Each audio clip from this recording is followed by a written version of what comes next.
ఏ సంక్షేమ కార్యక్రమం కొనసాగాలన్నా, ఏది ముందుకు పోవాలన్నా, అమలు చేయాలన్నా ఉద్యోగస్తులే కీలకము.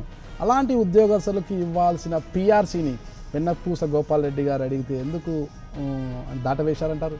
అడగకపోతే అసలు 15 కమిషన్ వేయరు. అడగకపోతే అడిగి తర్వాత యాగి చేసి, ఉద్యమాలు చేసి, ధర్నాలు చేసి, ఈ అన్ని కార్యక్రమాలు చేసిన తర్వాత కమిషన్ వేస్తాం. మామూలుగా ఇప్పుడు కమిషన్ ఇచ్చే నివేదిక మేరకే కాపులను బీసీలో చేరుస్తారా లేదా? ఒకటి సార్, చంద్రబాబు నాయుడు వాళ్ళు పాపము కాపులు ఊరికే ఉన్నారు, అడగలే. ఎలక్షన్స్ పోయే ముందు ఈయన తగిలిచుకోలేదే. రాజశేఖర రెడ్డి గారితో మీకున్న అనుబంధంతోనే అప్పుడు అన్నీ సాధించగలిగారు, అంతేగాని మీ గొప్పతనం ఏదీ లేదన్నది కూడా ఒక వాదన ఉంది. రోసయ్య హయాంలో పిఆర్సీలో 39% తీసుకున్నాను. రోసయ్య అంటే రాజశేఖర రెడ్డి గారు చనిపోయిన తర్వాత 39% తీసుకున్నాను. ఇప్పుడు 43నే కదా వచ్చినది. మీ పేరు పిలిచే మిమ్మల్ని గుర్తుపట్టేవారు రాజశేఖర రెడ్డి గారు? గోపాల్ రా, అది ఎవరు సెక్యూరిటీ చూడే. ఎందుకంత ఐడెంటిఫికేషన్? అది మీరే చెప్పాలా?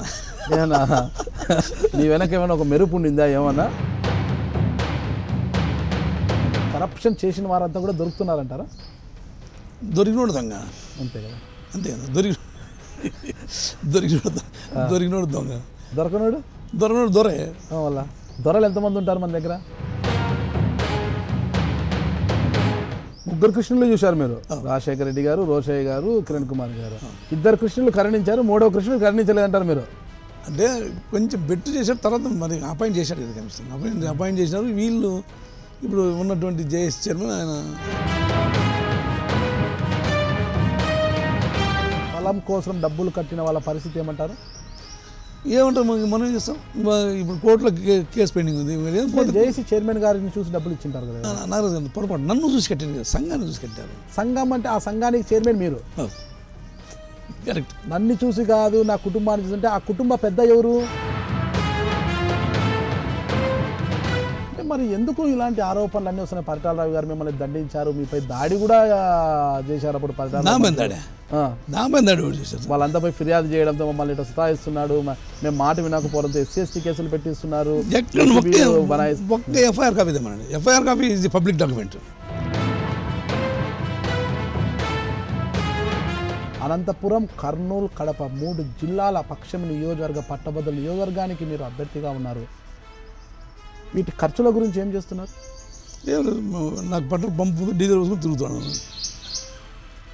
డీజిల్ పోసుకొని ఊరికే తిరిగితే ఓట్లు పడతాయని భావిస్తున్నారా? నేను ఎక్కడ డబ్బులు ఇచ్చాను మీకు చెప్పారా? అంటే డబ్బులు ఇచ్చే రోజు ఇంకా ముందుకున్నాయి కదా, అంటే ఎలా సర్దుబాటు చేస్తున్నారు? డబ్బు లేకుండా రాజకీయం చేయాలనుకుంటున్నారా? డబ్బు లేదు సార్, డబ్బు లేదు. రాజమౌళిని పిలిపించి మహేష్ మతి కడతామంటున్నారు కదా రాజధానిని. ఏంటి ఇప్పుడు అద్భుతమైన రాజధాని? ఏ రాజధాని అంటే ఏమన్నా టూరిజం ప్లేసా?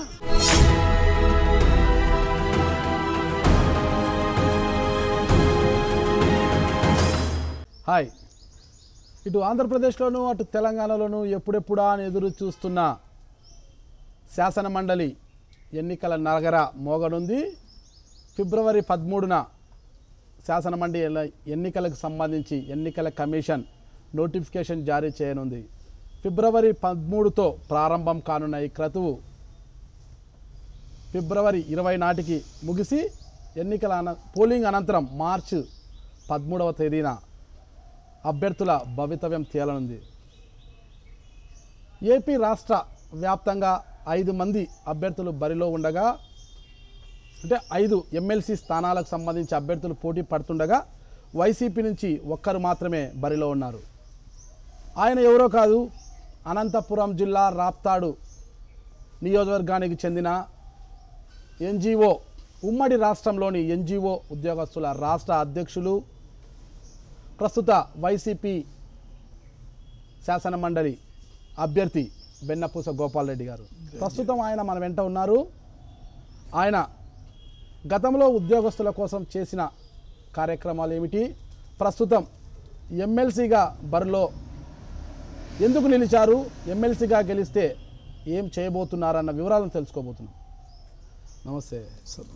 గోపాల్ రెడ్డి గారు, గత 3-4 నెలల నుంచి మీరు ఎప్పుడెప్పుడా అని ఎదురు చూస్తున్న ఎన్నికల నోటిఫికేషన్ త్వరలో వెలువడనుంది. అంటే ఈ శుభవార్త ఆల్రెడీ వచ్చేసింది. 13వ తారీఖున నోటిఫికేషన్ అంటూ ఎన్నికల కమిషన్ కూడా ఇచ్చింది. దీన్ని టెన్షన్గా ఫీల్ అవుతున్నారా, రిలీఫ్ అవుతున్నారా మీరు? చాలా రిలాక్స్గా ఉన్నాం సార్. ఎందుకు? ఇది ఎలక్షన్స్ ముందు చూసినాయి కదా, అంటే ఇప్పుడు పొలిటికల్ ఎలక్షన్స్ వచ్చాయి. ఇంతకుముందు ఎన్జిఓ ఎలక్షన్స్లో చాలా ఎలక్షన్స్లో కంటెస్ట్ చేశాను. అనంతపురం జిల్లాలో దాదాపు 17 సంవత్సరాలు ఎన్జిఓ ప్రెసిడెంట్ చేశాను. ఈ రాష్ట్రంలో కూడా దాదాపుగా 9-10 సంవత్సరం రాష్ట్ర ఎన్జిఓ సంఘం అధ్యక్షుడుగాను, అదేవిధంగా జేఏసీ చైర్మన్గాను, all India state government employees federation Calcutta హెడ్ క్వార్టర్స్గా 7.5 సంవత్సరం చేశాను. కాబట్టి ఇవన్నీ నాకు బాగా తెలుసు. ఎన్నో ఎన్నికలు చూశారు మీరు. ఈ ఎన్నికలు మీకు చాలా ప్రతిష్టాత్మకంగా ఉన్నాయి. ఎందుకంటే 5 శాసన మండలి స్థానాలకు గాను వైసీపీ నుంచి బరిలో ఉన్నది మీరు ఒక్కరే. అంటే ఆ ఒక్కరే కనీసం విజయబావుట ఎగురవేయాలని చాలా కృతనిశ్చయంతో ఉన్నట్లున్నారు మీరు. అంటే దీన్ని చాలా ప్రతిష్టాత్మకంగా ఎలా ఫీల్ అవుతున్నారు?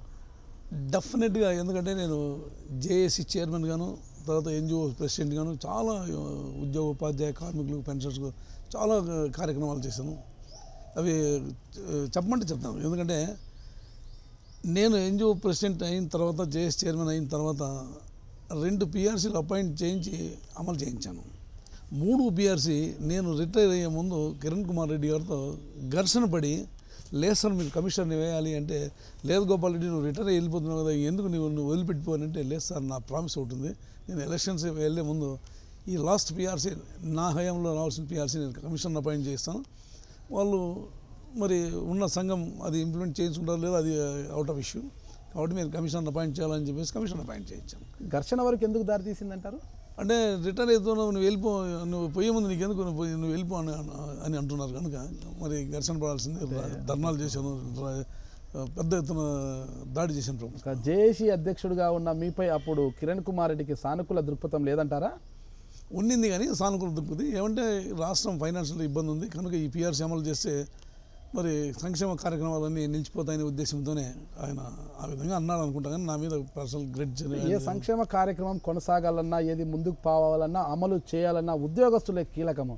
అలాంటి ఉద్యోగస్తులకు ఇవ్వాల్సిన పిఆర్సీని వెన్నపూస గోపాల్ రెడ్డి గారు అడిగితే ఎందుకు దాటవేశారంటారు? ఇదే, ఎందుకంటే సంక్షేమ కార్యక్రమాలకు డబ్బు తక్కువైతుంది. నేను వెళ్ళిపోతే దాని ఇంకా 2-3 సంవత్సరాలు లాగచ్చు. కమిషనర్ అపాయింట్ చేస్తే రిపోర్ట్ ఇచ్చేయాల్సిందే. రిపోర్ట్ ఇచ్చిన తర్వాత మళ్ళీ ఎన్జిఓ ఉద్యోగ ఉపాధ్యాయ టైం అనమాట. కమిషన్ నివేదిక ఇచ్చేంత వరకు ఒక సమ్ టైం దొరుకుతుంది. కాబట్టి ఉరివే వేయకపోతే ఇంకా అసలు టైం దొరుకుతుంది. ఉరివే కమిషనర్ అపాయింట్ చేయకపోతే, కమిషనర్ అపాయింట్ చేసిన తర్వాత రిపోర్ట్ ఇచ్చిన తర్వాత గవర్నమెంట్కి ఈ ఉద్యోగ ఉపాధ్యాయ సంఘాలు, కార్మిక సంఘాలు, పెన్షన్ సంఘానికి గలాట చేస్తాయి. కాబట్టి ఇది లేట్ చేస్తే అది ఇంప్లిమెంటేషన్ లేట్ అవుతుంది. కమిషన్ ఇవ్వాల్సిన అవసరం లేదని ఇస్తే కమిషన్ అంటే ఇది రిపోర్ట్ ఇవ్వాల్సిన కమిషను ఎంక్వైరీకి చేసిన తర్వాత ఉద్యోగస్తులంతా బాగా ఫిట్గా ఉన్నారు, ఇప్పట్లో వాళ్ళకు 3వ పిఆర్సీ ఇవ్వాల్సిన అవసరం లేదని కమిషన్ ఇస్తే అప్పుడేం పరిస్థితి? ప్రభుత్వం తట్టుకోలేదు. ఇప్పుడు ఉద్యోగస్తుల డిమాండ్ మేరకే కమిషన్ వేశారు. అంటే మీరే సూచించారు కమిషన్ వేయండి, కమిషన్ మేరకు తొందరగా ఇవ్వండి అనేసి. మీ డిమాండ్ మేరకే కమిషన్ ఇచ్చారు.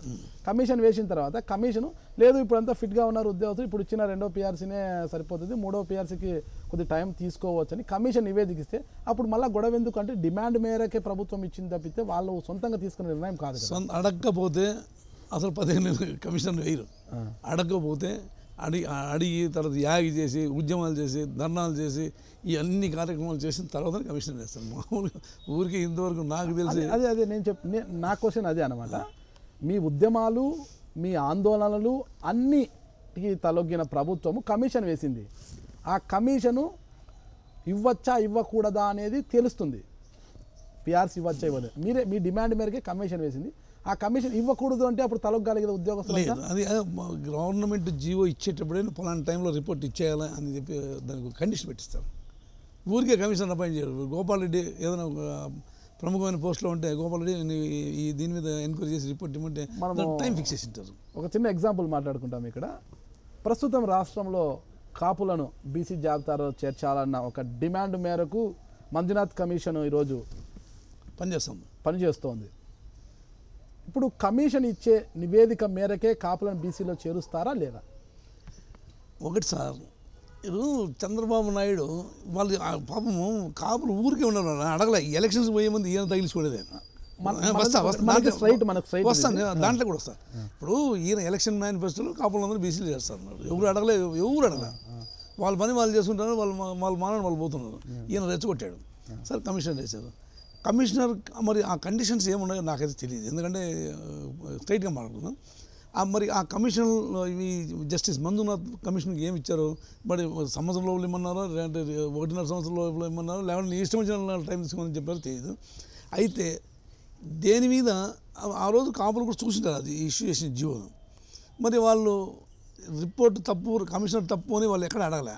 మాకు మంజునాథ్ కమిషన్ చెప్పిన టైం షెడ్యూల్ టైంలో తెప్పించి ఇంప్లిమెంట్ చేయమంటున్నారు. అది న్యాయమైన కోరికే వాళ్ళు ఏం అడగలే. ఎస్సీ ఎస్టీ బీసీసీ అంతా ఎస్టీస్ను ఈ చంద్రబాబు నాయుడు అగ్గిపెట్టింది.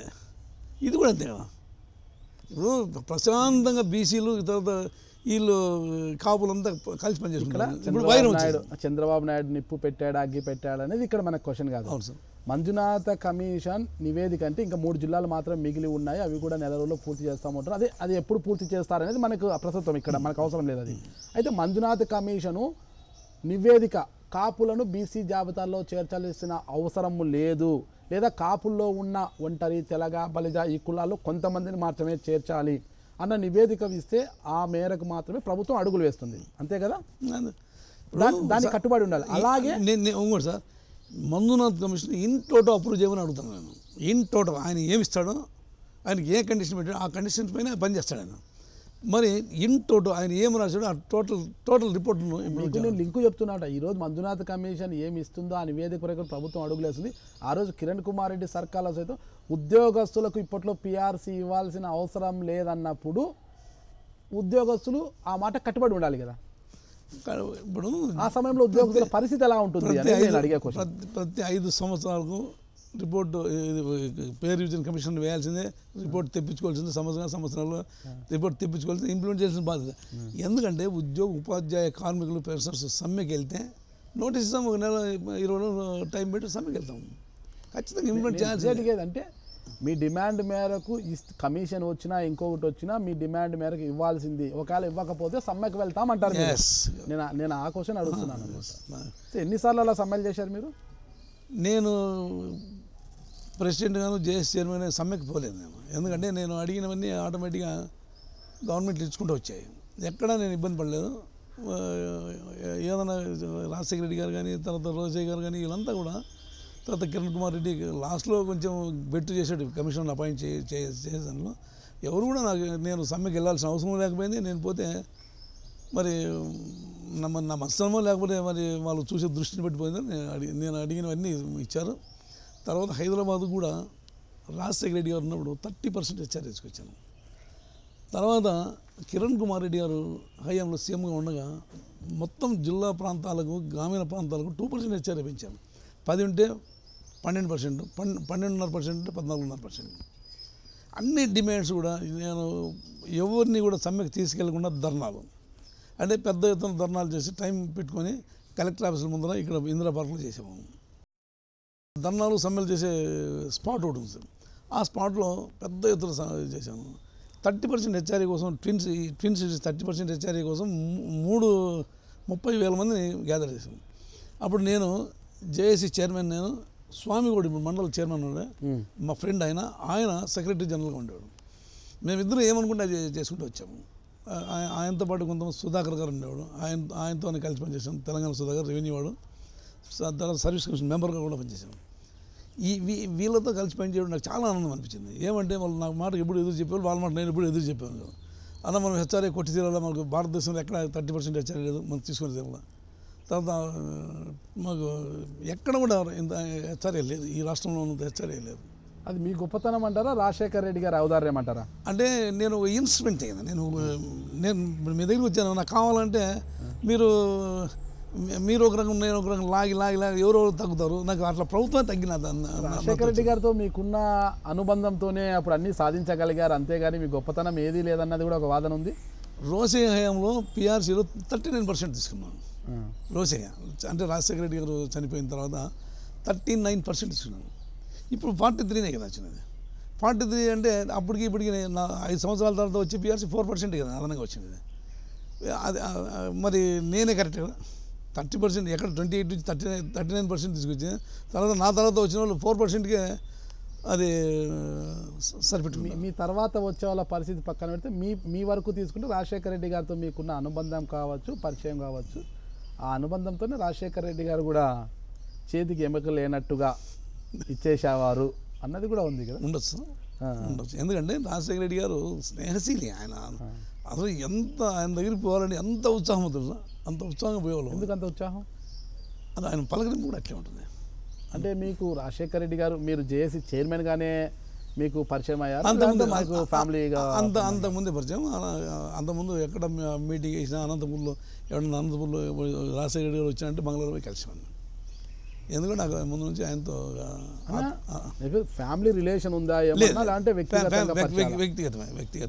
ఎలా పరిచయం? అంటే మీ ఫ్యామిలీ ఎక్కువ రాజకీయాల్లో లేరు కదా గతంలో? లేదు, మేము మళ్ళీ మీ హయాంలోనే అంటే మీరు కూడా జేఏసీ చైర్మన్గానే పనిచేస్తారు. ఇప్పుడు మీ కుమారుడు రవీంద్ర చేస్తున్నారు. అంటే రాజశేఖర రెడ్డి గారితో మీకు పరిచయం ఏర్పడింది ఎలా? ఎందుకు అది కరెక్ట్గా చెప్పలేను, కానీ ఆయన ఎప్పుడన్నా అనంతపురం కలెక్టర్ ఆఫీస్ కూడా ధర్నా ఉంది, రైట్, ఆయన మీటింగ్ ఏమన్నా గ్రౌండ్లో మీటింగ్ ఉంది వెళ్ళేవన్నీ నేను కలిసేవన్నీ. ఎందుకంటే ఆ జిల్లాలో ముందు నుంచి కూడా ఎన్జిఓ ప్రెసిడెంట్గా అనంతపురంలో ఎక్కువ కాలం చేయడంతో నాకు రాజకీయ నాయకులంతా ఈ పార్టీ ఆ పార్టీ అని కాకుండా అందరూ కూడా బాగా పరిచయం. ఆ పరిచయంతో ఈయనంటే నాకు ఒక అపేక్ష ఏర్పడింది. ఆయన మీటింగ్కి వస్తున్నానంటే ఖచ్చితంగా ఎక్కడో చోట కలిసేవాడిని. నన్ను చూస్తే కూడా ఆయన రాఘోపాల్ అనేవాడు. అట్లా పేరు పిలిచే మిమ్మల్ని గుర్తుపట్టేవారు రాజశేఖర రెడ్డి? గోపాల్ రా, అది ఎవరు సెక్యూరిటీ చూడే. ఎందుకంత ఐడెంటిఫికేషన్? అది మీరే చెప్పాలా? నీ వెనక ఏమైనా ఒక మెరుపు ఉండిందా ఏమన్నా? ఏమో సార్, అది ఇప్పుడు రాజశేఖర రెడ్డి గారు అంత పేరు పెట్టి పిలిచడము, గోపాల్ రా అన్నారంటే ఏదో ఒక ఇది ఉంటుంది అనమాట. అంత లేదు. ఇక్కడేనంతే సెక్రటరియట్లో ఎంతమంది ఉన్నామండి, నేను కనబడితే రా గోపాల్ ఏం చెప్పు అని చెప్పాడు. ఇట్లా పొట్టలో ఇట్లా కొట్టి మెల్లి ఇట్లా కొట్టి మాట్లాడితే ఏం విషయం ఏం లేదు సార్ ఊరికి వచ్చాను. మీలో నచ్చిన విషయం ఏమంటారు ఆయనకు? అంతగా మీకు పొట్టలో ఇట్లా కుర్చీ మాట్లాడేంత చనువు ఉందంటే మీలో నచ్చిన విషయం ఏమంటారు? నేనైతే గుర్తించలేదు. అయితే స్నేహానికి బాగుంటాడనేది అందరూ కూడా చెప్తారు. స్నేహం అంటే ఆయన అపురూపంగా స్నేహితుని అపురూపంగా చూసుకుంటారు. అంటే మీరు రాజశేఖర రెడ్డి గారిని సీఎంగా చూస్తున్నారా లేదంటే మీకు స్నేహితుడిగా? మళ్ళీ అట్లా అన్న గిన్న అనేవాడిని కాదు, సార్ అనేవాడిని. ఎందుకంటే ఆయన ఎప్పుడు సార్ అనేవాడిని, అన్న అని కానీ ఇంకోటి కానీ అంటలేదు. ఎప్పుడు గోపాల్ అంటే సార్ చెప్పండి సార్ అట్లా. అలా అంత సఖ్యతగా ఉన్న మీకు 2009 సెప్టెంబర్ 2వ తారీఖున వైఎస్ రాజశేఖర రెడ్డి గారు ఇక లేరు అన్నప్పుడు ఎలా భావించారు, ఎలా ఫీల్ అయ్యారు అసలు? నేను హాస్పిటల్ అడ్మిట్ అయ్యాను కదా. ఓకే. నేను కూడా 3 రోజులు హాస్పిటల్లో వచ్చాను. ఎందుకు? ఆ టీవీ చూసా ఎందుకో కొంచెం బాగా ఇబ్బంది పడినాను. ఇంకా తర్వాత డాక్టర్లు ఏం చెప్పారు, టీవీ చూస్తే పోతామని అని చెప్పినారు. తర్వాత ఇంకా మళ్ళీ దాని టీవీ ఆయన ఆ ఇన్సిడెంట్ చూడలే. నెక్స్ట్ డాక్టర్ చెప్పారు కనుక. అంతటి పరిచయం ఉన్న మీకు ఇప్పుడు రాజశేఖర రెడ్డి గారు మీ మధ్యన లేరు అంటే రాష్ట్ర ప్రజల మధ్యలో లేరు అన్న నిజాన్ని ఎలా జీర్ణించుకోబోతున్నారు? తప్పదు కదా నాకు దగ్గర. దాన్నే మనం మనసులో పెట్టుకుని బాధపడుతూ ఉంటే మనం మాత్రం ఎన్నాళ్ళు పోతాం. అది ఆయన నేను అనుకున్నది ఏమంటే ఆయన ఈ రాష్ట్రానికి చేయాల్సిన సేవలు అన్నీ అయిపోయాయి అనుకుంటాను. ఈయన ఈ రాష్ట్రానికి ఏమైతే అనుకున్నాడో అవన్నీ చేసేసినాడు. ఇంకా పని లేదు, ఆయనతో పని లేదు అన్న దీని మీదే ఆయన చనిపోవడం అని అనుకున్నాను. ప్రాజెక్టులు పెండింగ్ ఉన్నాయి కదా? ప్రాజెక్టులు అన్నీ 80% కంప్లీట్ చేశారు సార్. ప్రాజెక్టులు పెండింగ్ ఉన్నాయి. ప్రాజెక్టులు పూర్తి చేయాల్సిన సమయంలో పూర్తి చనిపోయారు కదా. అది అన్నీ చేసేసారంటే చేశారు. నేను ప్రాజెక్టులు పెండింగ్ ఉన్నాయి అట్లా కాదు. దానికి ఆయన చేయాల్సిన పనులన్నీ అయిపోయినాయి కనుకనే ఆయన వెళ్ళిపోయారంట అని అనుకుంటాను. ఆయన స్నేహాన్ని చూస్తే అసలు ఆయనతో పరిచయం ఉన్నటువంటి వాళ్ళు గుడ్డలు బాగలేకపోయినా గడ్డం పెంచుకొని దగ్గర తీసుకొని బాగా మాట్లాడేవాడు. ఆయన ఆశ్చర్యకి పడేవాడు కాదు. అతన్ని ముట్టుకుంటే ఎట్లా అనేది లేదు, ఎప్పుడు దగ్గర తీసుకొని. ఎందుకంటే ఈ కొత్త సీఎం ఆఫీసు అడిగి పోతే ఎంత ఆప్యాయంగా మాట్లాడించామంటే అంత ఆప్యాయంగా మాట్లాడించాడు. చాలా చక్కగా మాట్లాడించాడు. ఏం సమాచారం, ఏమైనా ప్రాబ్లం ఉంది, ఆ ప్రాబ్లం చెప్తే ఆ ప్రాబ్లం సాల్వ్ చేశాడు. ఏమన్నా బిడ్డ పెళ్లి నిలిచిపోయిందంటే రైట్ నువ్వు అని చెప్పి పంపించేటాడు. అటువంటి మహామనిషి అయినా. మీది అనంతపురం జిల్లా ప్రసన్నాయపల్లినా మళ్ళీ పక్కనే? ప్రసన్నాయపల్లి. మీ తండ్రి గారు ఏం చేశారు? మా సేద్యమే. ఏం పేరు ఆయన పేరు? చెన్నారెడ్డి. వెన్నపూసి పేరండి? పుల్లమ్మ. మీరంతా ఎంతమంది సంతానం? మేము 4. మా అక్క నేను చిన్నపిల్లడు చనిపోయింది. ఇంకా మేము 3 మా ఆయన తహసీల్దార్ ఆయన 2001లో చనిపోయాడు. మా రెండో అన్న ఉన్నాడు, నేను లాస్ట్. మీరు లాస్ట్ చివరి వారు మీరు. మీ విద్యాభ్యాసం అంతా ఎక్కడ జరిగింది సార్? అనంతపురం బుక్కపట్నం కదిరి. అంటే మా అన్న రెవెన్యూ డిపార్ట్మెంట్లో పనిచేసాడు. మా అన్న ఎక్కడుంటే అక్కడ పోయేవాడిని. ఓకే, ఎందుకు అలా? తల్లిదండ్రులు ఉన్న చోట ఉంటారు కదా, ఎవరైనా కూడా అన్న ఉన్న చోట వెళ్తారా? ఎందుకు మాకు అనుబంధం అట్లాంటిది. మేము 85, 86లో డివిజన్ అయినాం. అంతమంది కలిసి ఉండేవాళ్ళం. ఓకే, ఒక్కొక్కరికి ఇద్దరు ముగ్గురు పిల్లలైనా కలిసి ఉండేవాళ్ళం. తర్వాత ట్రాన్స్ఫర్స్లో ఇంక ఇదేం పంచాయతీ ఎవరు బోకి వాళ్ళు తీసుకొని అట్లా వెళ్ళచ్చు. మేము ఎవరు కొట్లాడింది కానీ ఇంకోటి ఏం లేదు. అంటే మీ విద్యాభ్యాసం అంతా అనంతపురం బుక్కపట్నమే సాగిందండి? కదిరిలో డిగ్రీయా? లేదా, కదిరిలో అప్ టు 8th క్లాస్. తర్వాత మీరు ఎంతవరకు చదివారు ఇంతకీ? నేను డిగ్రీ కంప్లీట్ చేయలేదు. ఎందుకు సార్? అనంతపురం ఆర్ట్స్ కాలేజ్లో సెకండ్ ఇయర్ అయిపోయింది. ఏ బ్యాచ్ మీరు డిగ్రీ నేను 73, 75, 76, 77. 75. ఓకే. ఎందుకు కంప్లీట్ చేయలేకపోయారు? ఏమన్నా వేరే వ్యాపకాలు ఏమైనా ఉండేనా? అంటే నేను ఆర్మీ సినిమాలని లేదు, నేను ఎప్పుడు డిసిప్లిన్. ఇంకేమైనా అమ్మాయిలు అట్లా నేను ఫైర్స్ అట్లంతా? నేను 75లో డిఫెన్స్కి వెళ్ళిపోయాను. ఇండియన్ ప్యారాఫోర్స్లో పనిచేసి వచ్చాను. తర్వాత 78లో డిశ్చార్జ్ వచ్చాను. 78 డిశ్చార్జ్ వచ్చిన తర్వాత ఏవిఎస్ రెడ్డి గారు మన ఐఏఎస్ ఆఫీసర్, ఏవిఎస్ రెడ్డి గారు నేను ఒక బెటాలియన్లో పనిచేశాను. అట్లా ఇంటర్వ్యూకి పోయాను జూనియర్ అసిస్టెంట్ కోఆపరేటివ్ డిపార్ట్మెంట్లో. ఆ రోజు 3-4 వేకెన్సీ ఉన్నాయి. నేను ఒకరిగా సెలెక్ట్ అయ్యాను. అంటే డిగ్రీ చదువుతుండగానే మీరు డిఫెన్స్లోకి వెళ్ళారా? ఎందుకు ఆ రూట్ ఎంచుకున్నారు? అది ఎందుకు నాకు కూడా పోవాలని ఏం లేదు, కానీ అది ఎందుకు అది కాకతాళీయంగా జరిగిపోయింది. అది అట్లనే ఈ ఘర్షణలు అదేని ఎప్పుడు తావలేదు. ఘర్షణలకి యుద్ధాలకు లేదు, యుద్ధాలకు లేదంట. అంటే యుద్ధ వాతావరణం ఏం లేదు అప్పుడు.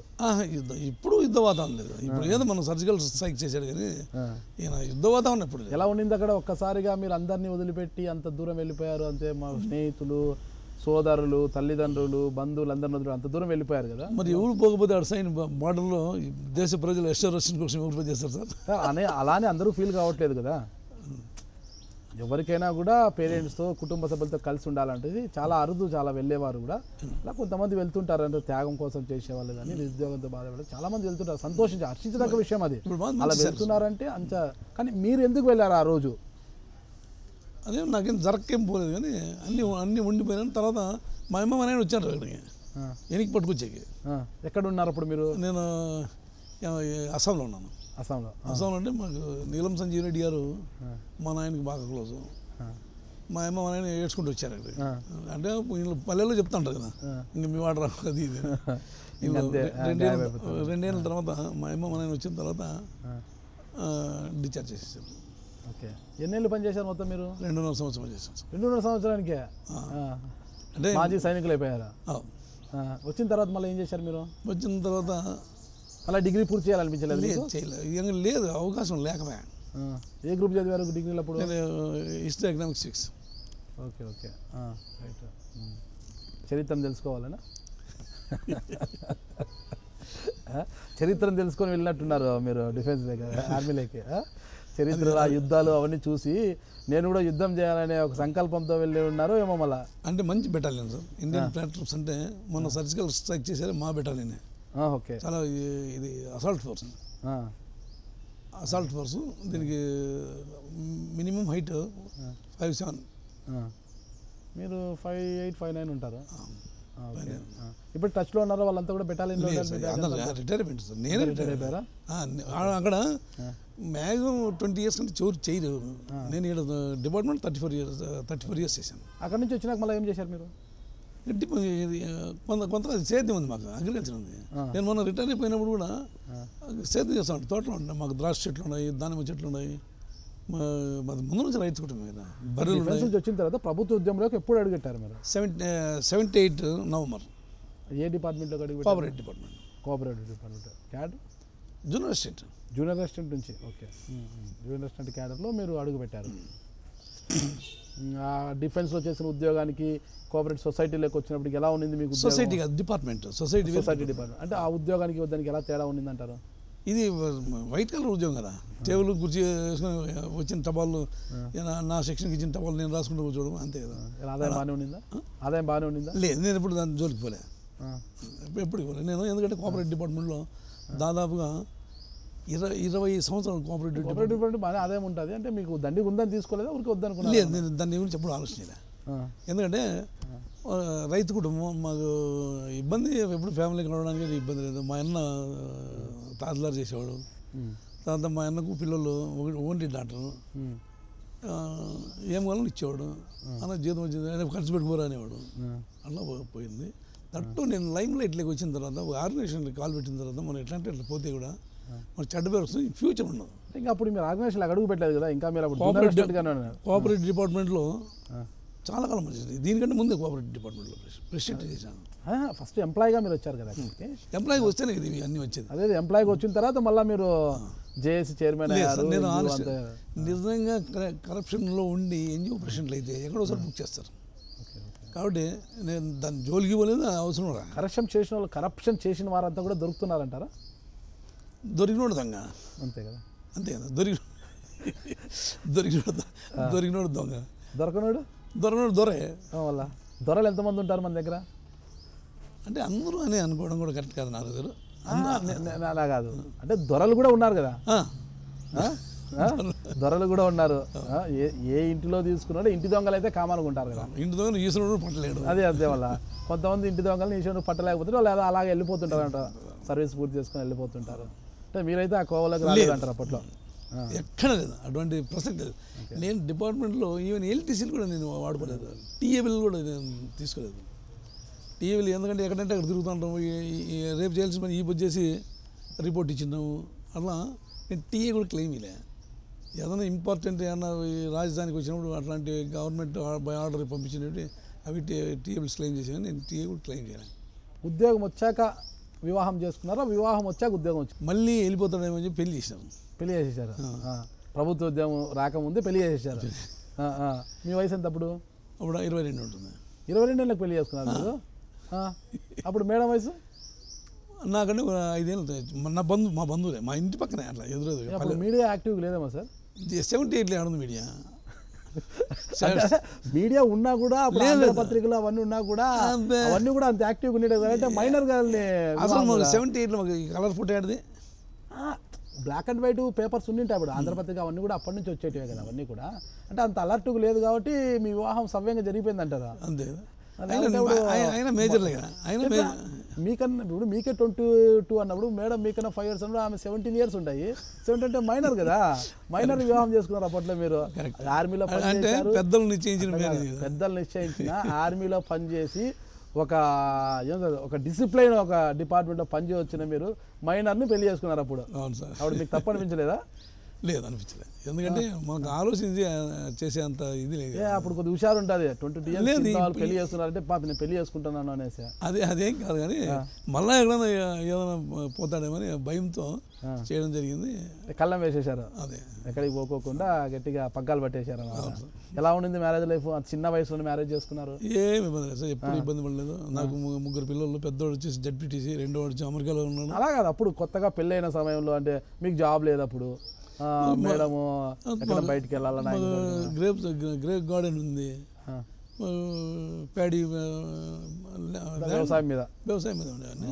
అంటే ఆ చిన్న వయసులో మ్యారేజ్ లైఫ్ కదా, అంటే అంటే ఉద్యోగం లేదు ఏం లేదు. ఇప్పుడు చిన్న వయసుకే అంటే మాకు 7-8 తరగతుల నుంచినే తోటల కాడికి పోవడము, కూలీలకు సర్దిచ్చి రావడము, ఏమన్నా అంటే చేసేవాళ్ళు. కాబట్టి మాకు ఇప్పుడు కూడా నాకు అగ్రికల్చర్ ఉంది. నేను తోటకాడికి పోతుంటాను, నీళ్ళంతా చూస్తాను, చెట్లంతా తిరిగి. మరి అంత వ్యవసాయం అన్నా మీరు మీ మిస్సెస్ డిమాండ్తో ఉద్యోగం తెచ్చుకున్నారు, లేదంటే మీకే అనిపించింది ఉద్యోగం చేయాలని? నాకే అనిపించింది. ఎందుకు అనిపించింది? వ్యవసాయం దండిగా ఉంది, నాకేం దండిగా ఉంది కదా, ఆడపోయి నెల జీతం కోసం ఎవరు కూర్చుంటారని ఫీల్ అవుతుంటారు కదా ఇప్పట్లో. లేదు, చాలామంది ఉద్యోగం వస్తే చేరమని చెప్పిన వాళ్ళు చాలా ఉన్నారు. మా బంధువులు చెప్పినారు, మా శ్రేయభిలాషులు అందరూ కూడా చాలామంది ఉద్యోగాలు వద్దనుకుని, నాకంటే 10 ఏళ్ళ పెద్దోళ్ళు ఉద్యోగాలు వచ్చిన ఉద్యోగాలు మనకేంద్రా 100 ఎకరాల భూమి మనం ఉద్యోగం చేయాలని అనుకున్న వాళ్ళంతా ఇప్పుడు సావిళ్ళలో సత్రాల్లో బీడీలు తక్కువ కూర్చున్నారు. ఇప్పుడు రాయలసీమ జిల్లాలో సేద్యం అంతా మునిగిపోయింది సార్. ఎంత భూమి ఎక్కువ ఉంటే అంత అప్పు ఎక్కువవుతుంది. రైతుల పరిస్థితి అయితే అనంతపురం జిల్లాలో చాలా ఘోరంగా ఉంది. కాబట్టి దీన్ని దృష్టిలో పెట్టుకుని ఎప్పుడు ముందు నుంచి అంతే వర్షపాతం తక్కువ. దాంట్లో భారతదేశంలోనే అతి తక్కువ అల్ప వర్షాధారం పైన అనంతపురం జిల్లా ఉంది. ఆనాడే మీరు భవిష్యత్తుని దృష్టిలో పెట్టుకొని ఉద్యోగంలోకి వెళ్ళిపోయారు. ఈ వ్యవసాయం అనేది అది కాదు, ఉద్యోగం అయితే ఉండాలి. ఉద్యోగం పురుష లక్షణం. మా బంధువులంతా కూడా చెప్పేవాళ్ళు, మా బంధువులు ఏదైనా అవకాశం వస్తే వెళ్ళిపోమని చెప్పేవాళ్ళు. ఎందుకంటే దీంట్లో పడి సచ్చి సున్నమవి మనం పైనుండి చేయడం వేరు, దాంట్లో దిగి చేయడం వేరు.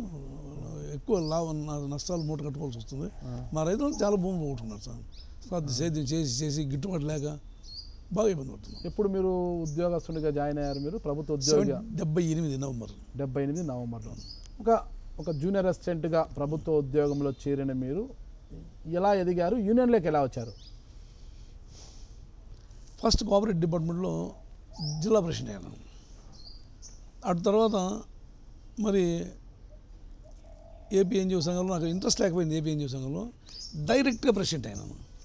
ఆడ అట్లా అవకాశం వచ్చింది. చాలామంది జాయింట్ సెక్రటరీ తర్వాత ఇంకోటి చేసి జిల్లా ప్రెసిడెంట్ అవుతారు. నేను డైరెక్ట్గా 91లో కిరణ్ కుమార్ రెడ్డి గారు సీఎం అయినట్లా అదృష్టము తలుపు తట్టినప్పుడు ఏం చేయలేదు. అంటే నా డైనమిజం ఉంది నా దగ్గర.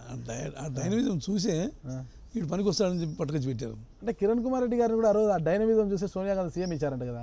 అంతే కదా. అంటే కిరణ్ కుమార్ రెడ్డి గారు డైనమిజం ఉండిందా? మీరు జేఏసీ చైర్మన్ కదా అప్పుడు, మీరు ఉండిందంటారా? డైనమిజం సంగతి ఏమో కానీ మా డిమాండ్స్ పట్ల బాగానే ఉండేవాడు. మీరు రాజశేఖర రెడ్డి గారిని చూశారు, రోషయ్య గారిని చూశారు, తర్వాత కిరణ్ కుమార్ రెడ్డి గారిని చూశారు. వీళ్ళల్లో ఉద్యోగస్తుల పట్ల, వారి సమస్యల పరిష్కారం పట్ల ఎవరు ఎక్కువ చిత్తశుద్ధితో పనిచేశారంటారు? రాజశేఖర రెడ్డి గారే. అంటే ఈరోజు మీరు వైసీపీ పార్టీలో ఉన్నారని చెప్పొద్దండి, ఓపెన్ చెప్పండి ఏదైనా కూడా. అదేం కాదు, రాజశేఖర రెడ్డి గారు ఇప్పుడు ఏమి ఇవ్వలేదు జిల్లా పరిషత్ వాళ్ళకి సార్. అది 010 శాలరీ అంటే ట్రెజరీ ద్వారా ఇవ్వడం అనమాట. వాళ్ళకి 010 ట్రెజరీ హెడ్ అకౌంట్. నేను రాజశేఖర రెడ్డి గారితో చెప్పాను, జిల్లా పరిషత్లో స్థానిక సంస్థల్లో పనిచేస్తున్న ఉద్యోగులు సార్ 5 నెలలు 6 నెలలకు జీతాలు వస్తున్నాయి. తర్వాత ఈ చిన్న ఎంప్లాయీస్ అంతా 5 రూపాయలు 10 రూపాయలు వడ్డీకి పోయి తీసుకొచ్చుకొని ఈ జీతాలు వస్తే మొత్తం అంతా వాళ్ళకి కట్టి వెళ్ళిపోతున్నారు సార్. దీన్ని ఏదో ఒకటి చేయాలి సార్, 010 శాలరీ కింద మార్చాలంటే ఆయన మహానుభావుడు. ప్రతి జిల్లా పరిషత్ సరే ఒక 010 పద్దు చేసింది.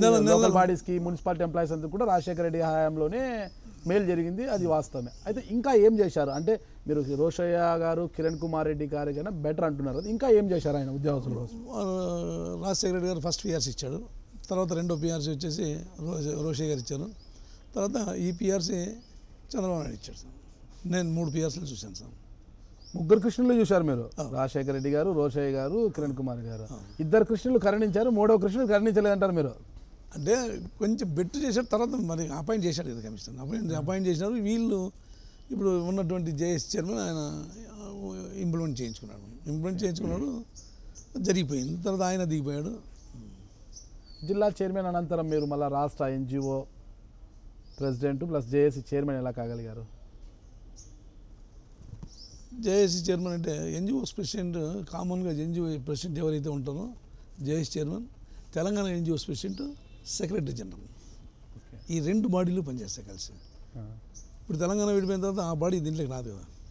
అంటే దాన్ని కూడా ఏకగ్రీవంగా అయ్యారా మీరు? మీకు పోటీ నాకు ఒకసారి నర్సాపూర్లో ఎలక్షన్ జరిగితే నా బ్యాలెట్లో నేను కంటెస్ట్ చేశాను, నేను నామినేట్ చేశాను. నా బ్యాలెట్లో ఎవరికి ఓటే రాలే, అవతల వాడికి నామినేషన్ చేసిన అతనికి ఓటే రాలేదు, 100% వచ్చాయి. అతను ఓట్లే రాలేదా? రాలే. ఎందుకు అట్లా? ఎందుకు ప్రభావితం చేశారా? బ్రహ్మాండంగా పనిచేశాను సార్. గోపాల్ రెడ్డి అంటే మీరు అడగండి చెప్తారు ఎవరన్నా ఎన్జిఓస్ని. బాగా ఖర్చు అయింది అప్పుడు? ఏం లేదు, నా ఏ పైసా ఖర్చు చేస్తాను. మన దగ్గర ఏమన్నా ఖర్చు పెట్టి అమ్మితే భూమి అమ్మాల్సింది ఖర్చు పెట్టాలి. ఏమన్నా 1 ఎకరా భూమి ఏమైనా ఖర్చు పెట్టాలి? ఏం లేదా? ఎంప్లాయీస్కి అంతా ఊరుకుంటారా సార్? ఏదన్నా ఎంప్లాయీస్ లేదు సార్. మా ఎంప్లాయీస్ సంఘం పక్కన చూడు అది ఏం చూపుందో వాళ్ళకి తెలియదు. మా ఎంప్లాయీస్ వరకు ఎలక్షన్స్లో ఎవ్వరు కూడా ఎవరిని ఊరిపోయాడు సార్. అంతా ఫ్రీగా గెలిచిపోయారు అప్పుడు ఎలక్షన్స్ అంతా? మొత్తం ఫ్రీగా వచ్చాను సార్. అంటే రమారాం ఎంత ఖర్చు అయింది అది మీకు అప్పుడు? ఏంటి ఖర్చు అవుతుంది సార్ మాకు? సంఘం వచ్చేసి ఫుడ్ కౌన్సిల్ మీటింగ్ పెట్టుకుంటాము. కౌన్సిల్ మీటింగ్ పెట్టి ఒక 5-6 వేల మంది వస్తారు. వాళ్ళ ఫుడ్ పెట్టేదానికి పొద్దున మధ్యాహ్నం రాత్రికి, పొద్దున మధ్యాహ్నం ఫండింగ్, అది బయట అడ్వర్టైజ్మెంట్లో అది తీసుకొస్తాం. అంత ఫండింగ్ అదంతా కూడా మేము మా అకౌంట్లో నుంచి డ్రా చేసి సంఘానికి ఎప్పుడు మేము ₹1 ఖర్చు పెట్టాం. అంటే చెప్పాలంటే ఆ రోజు మీరు ఏకగ్రీవంగా ఎన్నికైనట్లనే మొత్తం మీ ప్యానల్ అంతా కూడా. జనరల్ సెక్రటరీ కూడా ఏకగ్రీవంగా వచ్చాము. జనరల్ సెక్రటరీ కూడా ఏకగ్రీవంగా ఎన్నుకున్నారు. తర్వాత రెండోసారి ఎలక్షన్స్లో అవతలకి అంటే 2 డిజిట్స్ లోపలికి వస్తాయి. 10-11 ఓట్లు వచ్చాయి సార్. తర్వాత ఫైనల్ ఎలక్షన్స్ అనంతపూర్లో జరిగింది, అది యునానిమస్ అయిపోయింది సార్. 2004 నుంచి 2013 వరకు మీరు జేఏసీ చైర్మన్గా కొనసాగారు. First general secretary. ఎప్పటివరకు జనరల్ సెక్రటరీ మీరు? అది 9 నెలలు 11 నెలలు ఉంటుంది సార్. జేఏసీ చైర్మన్గా బాధ్యతలు ఎప్పుడు స్వీకరించారు మీరు? ప్రెసిడెంట్ అయితేనే. ఎప్పుడు? 2005లో. తర్వాత వెంటనే జేఏసీ చైర్మన్ అయ్యారు మీరు. JAC chairman, all India vice chairman కూడా, all India state government employees federation vice chairman. మరి జనరల్ సెక్రటరీగా ఎప్పుడు ఉన్నారు మీరు? 2004 లాస్ట్లో. 2004 లాస్ట్లో. 2004 లాస్ట్లో జనరల్ సెక్రటరీ అయ్యారు. తర్వాత ఎన్జిఓ ప్రెసిడెంట్, జేఏసీ చైర్మన్ అయ్యారు. 2005 నుంచి అనుకుంటా మీరు జేఏసీ చైర్మన్. 2005 నుంచి 2013 వరకు మీరు జేఏసీ చైర్మన్గా కొనసాగారు. అయితే 2009 నుంచి 2013 వరకు కూడా మీ పైన కొన్ని ఆరోపణలు వినిపించాయి. అంతవరకు కూడా కొన్ని ఆరోపణలు వచ్చాయి మీ పైన. మీరు జేఏసీ చైర్మన్గా ఉన్నప్పుడు అప్పటి ఉమ్మడి రాష్ట్రంలో అతి తక్కువ ధరకి ఉద్యోగస్తుల నివాసానికి దాదాపు ఒక 450 ఎకరాలు గచ్చిబౌలిలో స్థలం ఇచ్చారు. అయితే అప్పట్లోని 196 ఇచ్చారు. అయితే అప్పుడు తెలంగాణ ఉద్యోగస్తులు అంతా తీసుకున్న కూడా ఏపీ ఉద్యోగస్తులకు ఎవరికి రాలేదు.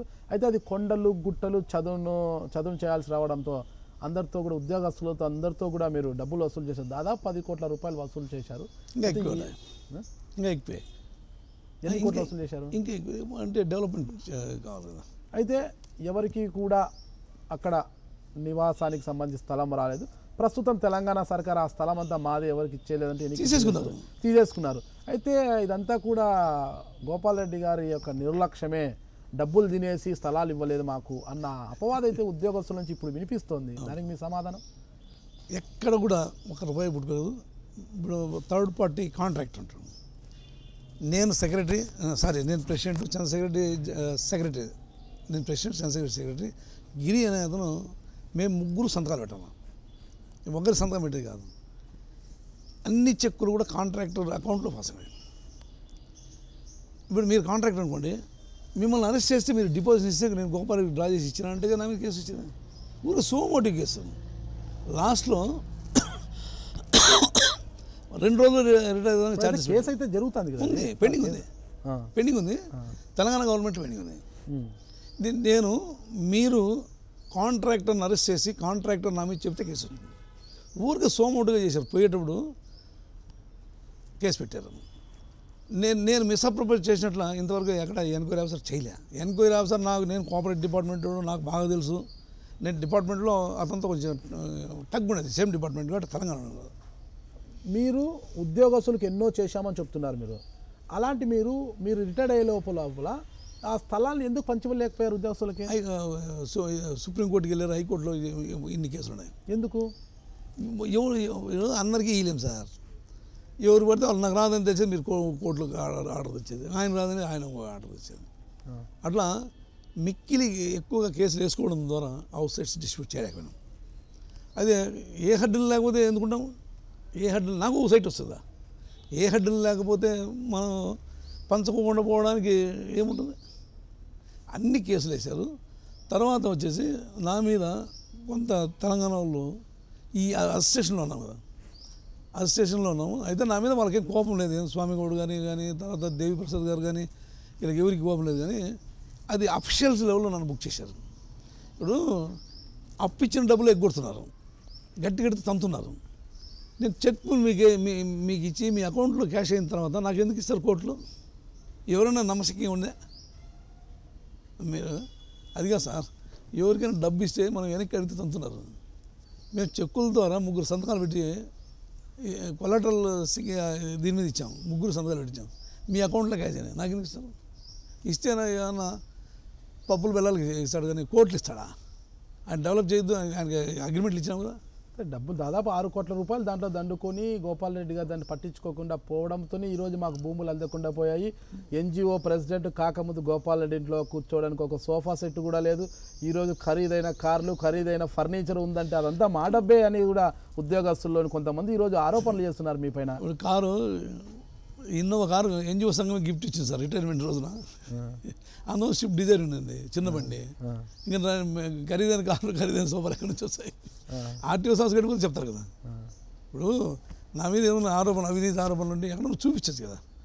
అనంతపురంలో ఉన్న తోట అయితేనేమి, బైపాస్ పక్కన తోట, అదంతా కూడా ప్రభుత్వ ఉద్యోగస్తుల నుంచి సేకరించిన ధనంతోనే, అంటే మా కడుపులు కొట్టే స్థలాలు ఇస్తామంటూ మమ్మల్ని నమ్మబలికి ఈరోజు ఆ కోట్లతో మొత్తం విలాసవంతమైన జీవితాన్ని గడుపుతున్నారు గోపాల్ రెడ్డి అని కొంతమంది ఉద్యోగస్తులు ఈరోజు బహిరంగంగా కూడా. నిన్నటి రోజు కర్నూలులో కూడా ఓ ఉద్యోగి ప్రెస్ మీట్ పెట్టి మీ పైన విమర్శలు చేశారు. చేయండి ఇచ్చే సమాధానం. నేను ఒకటి సార్, కేసులు లేకుండా డిస్ట్రిబ్యూట్ చేసేవాడిని. మీరు చూపించమంటే కేసులు కూడా చూపిస్తాను. కేసు ఉండగా నేను ముందు పోతే అది జైలుకి పోవడం కదా. కేసులు లేకుండా క్లియర్గా ఉంటే ఎందుకు? నాకు సైట్ వచ్చి, నాకు 30 లక్షలు సైట్ వచ్చేది కదా. నా ఫ్రెండ్స్ ఉన్నారు హైదరాబాద్లో, వాళ్ళకు మంచిగా 30 లక్షలు 25 లక్షలు సైట్ వచ్చేది కదా. అది చేయలేదు అన్నాడు. ఊరికి ఆశ్చర్యం. ఉద్యోగస్తులకు మీరు స్థలాలు ఇప్పించాలన్న లక్ష్యం అయితే చాలా మంచిది. అయితే ప్రస్తుతం అది కోర్టు పరిధిలో ఉంది. అయితే తెలంగాణ సర్కార్ కూడా దాన్ని అది భూమి అంటూ మ్యాక్స్ యాక్ట్లో ఉన్నది 64 యాక్ట్ కింద మార్చారు. మ్యాక్స్ యాక్ట్ అది 2 రకాల సొసైటీలు చేస్తాం సార్. మ్యాక్స్ యాక్ట్లో ఉన్నది దీన్ని 1964 యాక్ట్ కింద మార్చారు. 64 యాక్ట్ కింద మారిస్తే డీసీఓకి పూర్తిగా డిపార్ట్మెంట్ పూర్తిగా పవర్స్ వస్తాయి. నేను ఎలక్షన్స్ అయిపోతానే, మొన్న జరిగిన ఎలక్షన్స్ అయిపోతానే నేను కొంతమందికి ఫీలర్ పంపించాను. చంద్రశేఖరరావును కలసకపోతే ఈ సైట్ రిజ్యూమ్ చేస్తాడని చెప్పి అట్టే జరిగింది. ఇప్పుడు అయితే వాళ్ళకి స్థలాలు రాలేదు. స్థలం కోసం డబ్బులు కట్టిన వాళ్ళ పరిస్థితి ఏమంటారు? ఏమంటారు? మనం ఏం చేస్తాం? ఇప్పుడు కోర్టులో కేసు పెండింగ్ ఉంది. జేఏసీ చైర్మన్ గారిని చూసి డబ్బులు ఇచ్చింటారు కదా ఎవరైనా కూడా. నాకెందుకు సార్? మీ ఆధ్వర్యంలో సొసైటీ ఏం చేస్తుంది? డబ్బు ఎవరు తీసుకున్నా తీసిపోయి దాన్ని ఈరోజు రసీదు బుక్ రాస్తాము. వచ్చిన డబ్బు అంతా ట్రెజరీ బ్యాంకులో డిపాజిట్ చేస్తాం. ఏ రోజు కాదు బ్యాంకులో డిపాజిట్ చేసినాం కదా. మేము ఇంటికాడ అయితే పెట్టుకోము కదా. ఇంటికాడ పెట్టుకొని పోవడం క్రైమ్, ఎవరైనా దారులు వేసుకొని పోయినా తలగనిపోయినా ఎప్పటికప్పుడు బ్యాంక్ డిపాజిట్ చేసాం. నేను సంఘం అకౌంట్లు కూడా మొత్తం బ్యాంక్ డీల్ చేసాను. ఎందుకంటే కోఆపరేటివ్ డిపార్ట్మెంట్ నాకు అకౌంట్స్ బాగా తెలుసు, అకౌంట్స్ బాగా రాసామని, కాబట్టి అన్ని అకౌంట్లు చేశాను. వాళ్ళు కనీసం స్థలం రాకపోయినా వాళ్ళు డబ్బులు ఇప్పించడానికి ఇప్పుడైనా ఏమన్నా మీరు? ఇప్పుడు అశోక్ బాబు ప్రెసిడెంట్, నేను చేయలేను కదా. అంటే మీ హయాంలో జరిగిన దానికోసం మీరు ఏమైనా ఒత్తిడి తెచ్చే అవకాశం ఉందా? వారి డబ్బులు వాళ్ళకి ఎన్నికి చెల్లించండి అనేది నా దగ్గర ఎవరు రాలే. వచ్చింటే నేను కూడా ఒత్తిడి చేసేవాడిని. ఏమైనా వాళ్ళు అడుగుతాను చూడండి అని. అంటే మాజీ జేఏసీ చైర్మన్గా మీరు మీ బాధ్యత అది. అంటే ఆ రోజు మిమ్మల్ని చూసి వెన్నపూస గోపాల్ రెడ్డి గారు మాకు న్యాయం చేస్తారు మేమంటూ పొరపాటు నన్ను చూసి కట్టారు కదా, సంఘాన్ని చూసి కట్టారు. సంఘం అంటే ఆ సంఘానికి చైర్మన్ మీరు. కరెక్ట్. నన్ను చూసి కాదు, నా కుటుంబాన్ని చూసి. అంటే ఆ కుటుంబ పెద్ద ఎవరు? తండ్రి, ఇంటికి తండ్రి పెద్ద. తండ్రిని చూసి కుటుంబము, ఆ కుటుంబం అంటే కాదు, తండ్రిని చూసి కుటుంబం వస్తుంది. తండ్రిని చూస్తే ఏదైనా ఇస్తారు. సంఘం అంటేనే గోపాల్ రెడ్డి గారు. ఆ కుటుంబాన్ని అదొక సమూహం. ఆ సమూహానికి పెద్ద ఎవరు? గోపాల్ రెడ్డి గారు. ఆ గోపాల్ రెడ్డి గారి హయాంలో మంచి జరుగుతుంది అనే ఉద్దేశంతోనే ఉద్యోగస్తులంతా డబ్బులు కట్టింది. దాంట్లో ఫెయిల్యూరే మేము. ఎందుకంటే హైకోర్టు చాలామంది మా దగ్గర ఉన్న వాళ్ళకి కోర్టులకు వేసే ఆర్డర్ తీసుకున్నారు. ఓకే, ఫెయిల్యూర్ అని ఒప్పుకుంటున్నారు. మీ ఉద్యోగస్తులే ఎవరికైతే స్థలాలు రావట్లేదో వాళ్ళు కోర్టుకి వెళ్ళారు అంటున్నారు. బాగానే ఉంది. అంటే ఎవరైతే మిమ్మల్ని చూసి సంఘంలో ఉన్న పెద్ద మంచి వ్యక్తి అని ఊహించి ఆశించి డబ్బులు కట్టారు, వాళ్ళకి ఈరోజు డబ్బులు రాలేదు. వాళ్ళకి డబ్బులు ఇప్పించడానికి మీ బాధ్యతగా ఎక్కడ చూసారు? డబ్బులు డెవలప్ చేసాం కదా, సైట్ డెవలప్ చేసి ఎక్కడ చూసాయి? సైట్ డెవలప్ చేస్తారు తెలంగాణ సర్కార్ తీసుకుంటే. దాని గురించి మీరు ఎందుకు ఫైట్ చేయలేకపోతున్నారు? ఇప్పుడైనా కూడా ఆ రోజు మేము డబ్బులు పెట్టి సైట్ను డెవలప్ చేశాము, ఈరోజు మీరు తీసుకున్నారు, దానికి ప్రతిఫలం మాకు చెల్లించండి అని మీరు ఎందుకు అడగలేకపోతున్నారు? ఫోరం కాదు కదా. నేను ఇండివిజువల్గా ఏమని అడుగుతాను? ఇప్పుడు ఉన్నోళ్ళు అడగాల. ఇప్పుడు ఉన్నోళ్ళు కదా, ఉన్నోళ్ళు ఉన్న గతంలో మీరున్నారు కాబట్టి మీ వంతు సహాయంగా మీరు బాధ్యత తీసుకోవడం లేదా? పిలిస్తే వస్తాను. నేను వీళ్ళందరినీ సమూహాన్ని తయారు చేయలేను కదా. నేను ఫస్ట్ కేసీఆర్ గెలుస్తానని చెప్పాను. ఆయన దగ్గరికి పోకపోతే సైట్ పోతుందని చెప్పాను. అంటే జరిగింది. అయితే ఇప్పుడు ప్రస్తుతానికి వాళ్ళ మొత్తం 192 ఎకరాలు మొత్తం డెవలప్ చేశాను. బ్రహ్మాండంగా డెవలప్ చేశాను. 2 ఆఫీసులు కట్టాను, 3 పార్కులు తయారు చేశాను. డబ్బంతా అక్కడే స్పెండ్ చేశాను. త్రో కాంట్రాక్టర్ నేనుగా ఎప్పుడు కూడా ఒక్క నయ పైసా క్యాష్ ఎక్కడ తీసుకున్నాను. ఏ సంఘంలో కూడా, మా ఎన్జిఓ సంఘంలో కూడా నేను అసలు నేను సొంతానికి డబ్బు ఇంతవరకు మా సంఘంలో 80 రూపాయలు తీసుకోలేదు. ఓకే, ఇక స్థలాలను పక్కన పెడితే మీ హయాంలో అంతా కూడా ప్రతి సంవత్సరం ప్రభుత్వ ఉద్యోగుల బదిలీల్లో భాగంగా మీ వద్దకు వచ్చే ప్రతి ఒక్కరికి బదిలీలు జరుగుతాయి. వారి నుంచి తీసుకునే ముడుపుల్లో గోపాల్ రెడ్డి గారితో పాటు ఆయా శాఖల పెద్దలతో కూడా వాటాలు పంచుకుంటుంటారు అన్న అపవాదు కూడా మీ పైన ఎప్పుడు లేదు. నాకు ఇవన్నీ మీరే చెప్తాను. నా మీద ఒక బిల్డింగ్ సొసైటీ తప్ప మిగతా నిన్నటి రోజు కర్నూలులో ఓ ఉద్యోగి ప్రెస్ మీట్ పెట్టి మరి ఇవన్నీ చెప్పారు. నిన్నటి రోజు కర్నూలులో ఆయన చెప్పిన మాటలు ఈరోజు మేము ప్రశ్నిస్తున్నాము. చెప్పచ్చులేండి, అవి పూర్తిగా ఖండిస్తున్నాను. ఎక్కడ కూడా నా మీద అవినీతి ఆరోపణలు లేవు. నేను 34 సంవత్సరాలు నా మీద ఎక్కడ కూడా ఛార్జెస్ రాలే. ఈ లాస్ట్లో రిటైర్ అయ్యే ముందు అదే మరిగా ఛార్జెస్ పెట్టారు. అది కూడా నేను చెప్పాను కదా, నేనుగా క్యాష్ ఎక్కడా కూడా డ్రా చేయలేదు. కాంట్రాక్టర్ చెప్తే, ఇప్పుడు మీరు కాంట్రాక్టర్ అనుకోండి, మీరు చెప్తే నేను ఆయన అవాయిడ్. నువ్వు ఏ విధంగా డబ్బు ఇచ్చి ₹1 కోటి డబ్బు ఇస్తే ఎట్లా ఇస్తావు నువ్వు ₹1 కోటి సార్? కాబట్టి ఇవన్నీ ఊరికి అభూత కల్పన. నా మీద ఎప్పుడు కూడా అవినీతి ఆరోపణ లేదు. అవినీతి ఆరోపణ లేకపోయినా మీరు ఎన్జిఓ ప్రెసిడెంట్గా ఉన్నప్పుడు మీ మాట ఎవరైనా వినకపోతే వారిపైన SC/ST కేసులు బనాయించేవారు. మీ దగ్గర ఉండే వారితో SC/ST కేసులు పెట్టించారు. గుత్తి మండలం బేతాపల్లికి చెందిన PHCలో పనిచేస్తున్న కోదండరెడ్డి అనే వ్యక్తిపైన కూడా మీరు జయరామయ్య అనే వ్యక్తి ద్వారా కేసు పెట్టించారు. SC/ST case. దాని విషయం ఆయన దాదాపు 19 రోజుల పాటు రిమాండ్ ఉండి బయటకు వచ్చిన ఉద్యోగం పోయిన తర్వాత 15 ఏళ్ళ తర్వాత మీరే మళ్ళీ రాజీ చేయించారు, ₹1,00,000 ఇప్పించి ఆయనతో అనేది కూడా ఒక అపవాదం ఉంది. తప్పు సార్, ఎప్పుడు కూడా అట్లాంటి తప్పు కూడా ఎప్పుడు చేయలేదు. ఆ కోదండరెడ్డి బహిరంగంగా మార్కెట్లోకి వచ్చి బహిరంగంగా మీ పైన విమర్శలు కూడా చేస్తున్నాడు. నిన్నటి రోజు కర్నూలులో ప్రెస్ మీట్ పెట్టింది కూడా ఆయనే. పెట్టిన కోదండరామరెడ్డి ఒక uses fellow. Kodandarama Reddy uses fellow. ఇక కోదండరామరెడ్డి ఆరోపణ చేస్తున్నాడంటే నాకు ₹1,00,000 వేయడం ఏంది? అది జరిగేదే సత్యదేం సార్.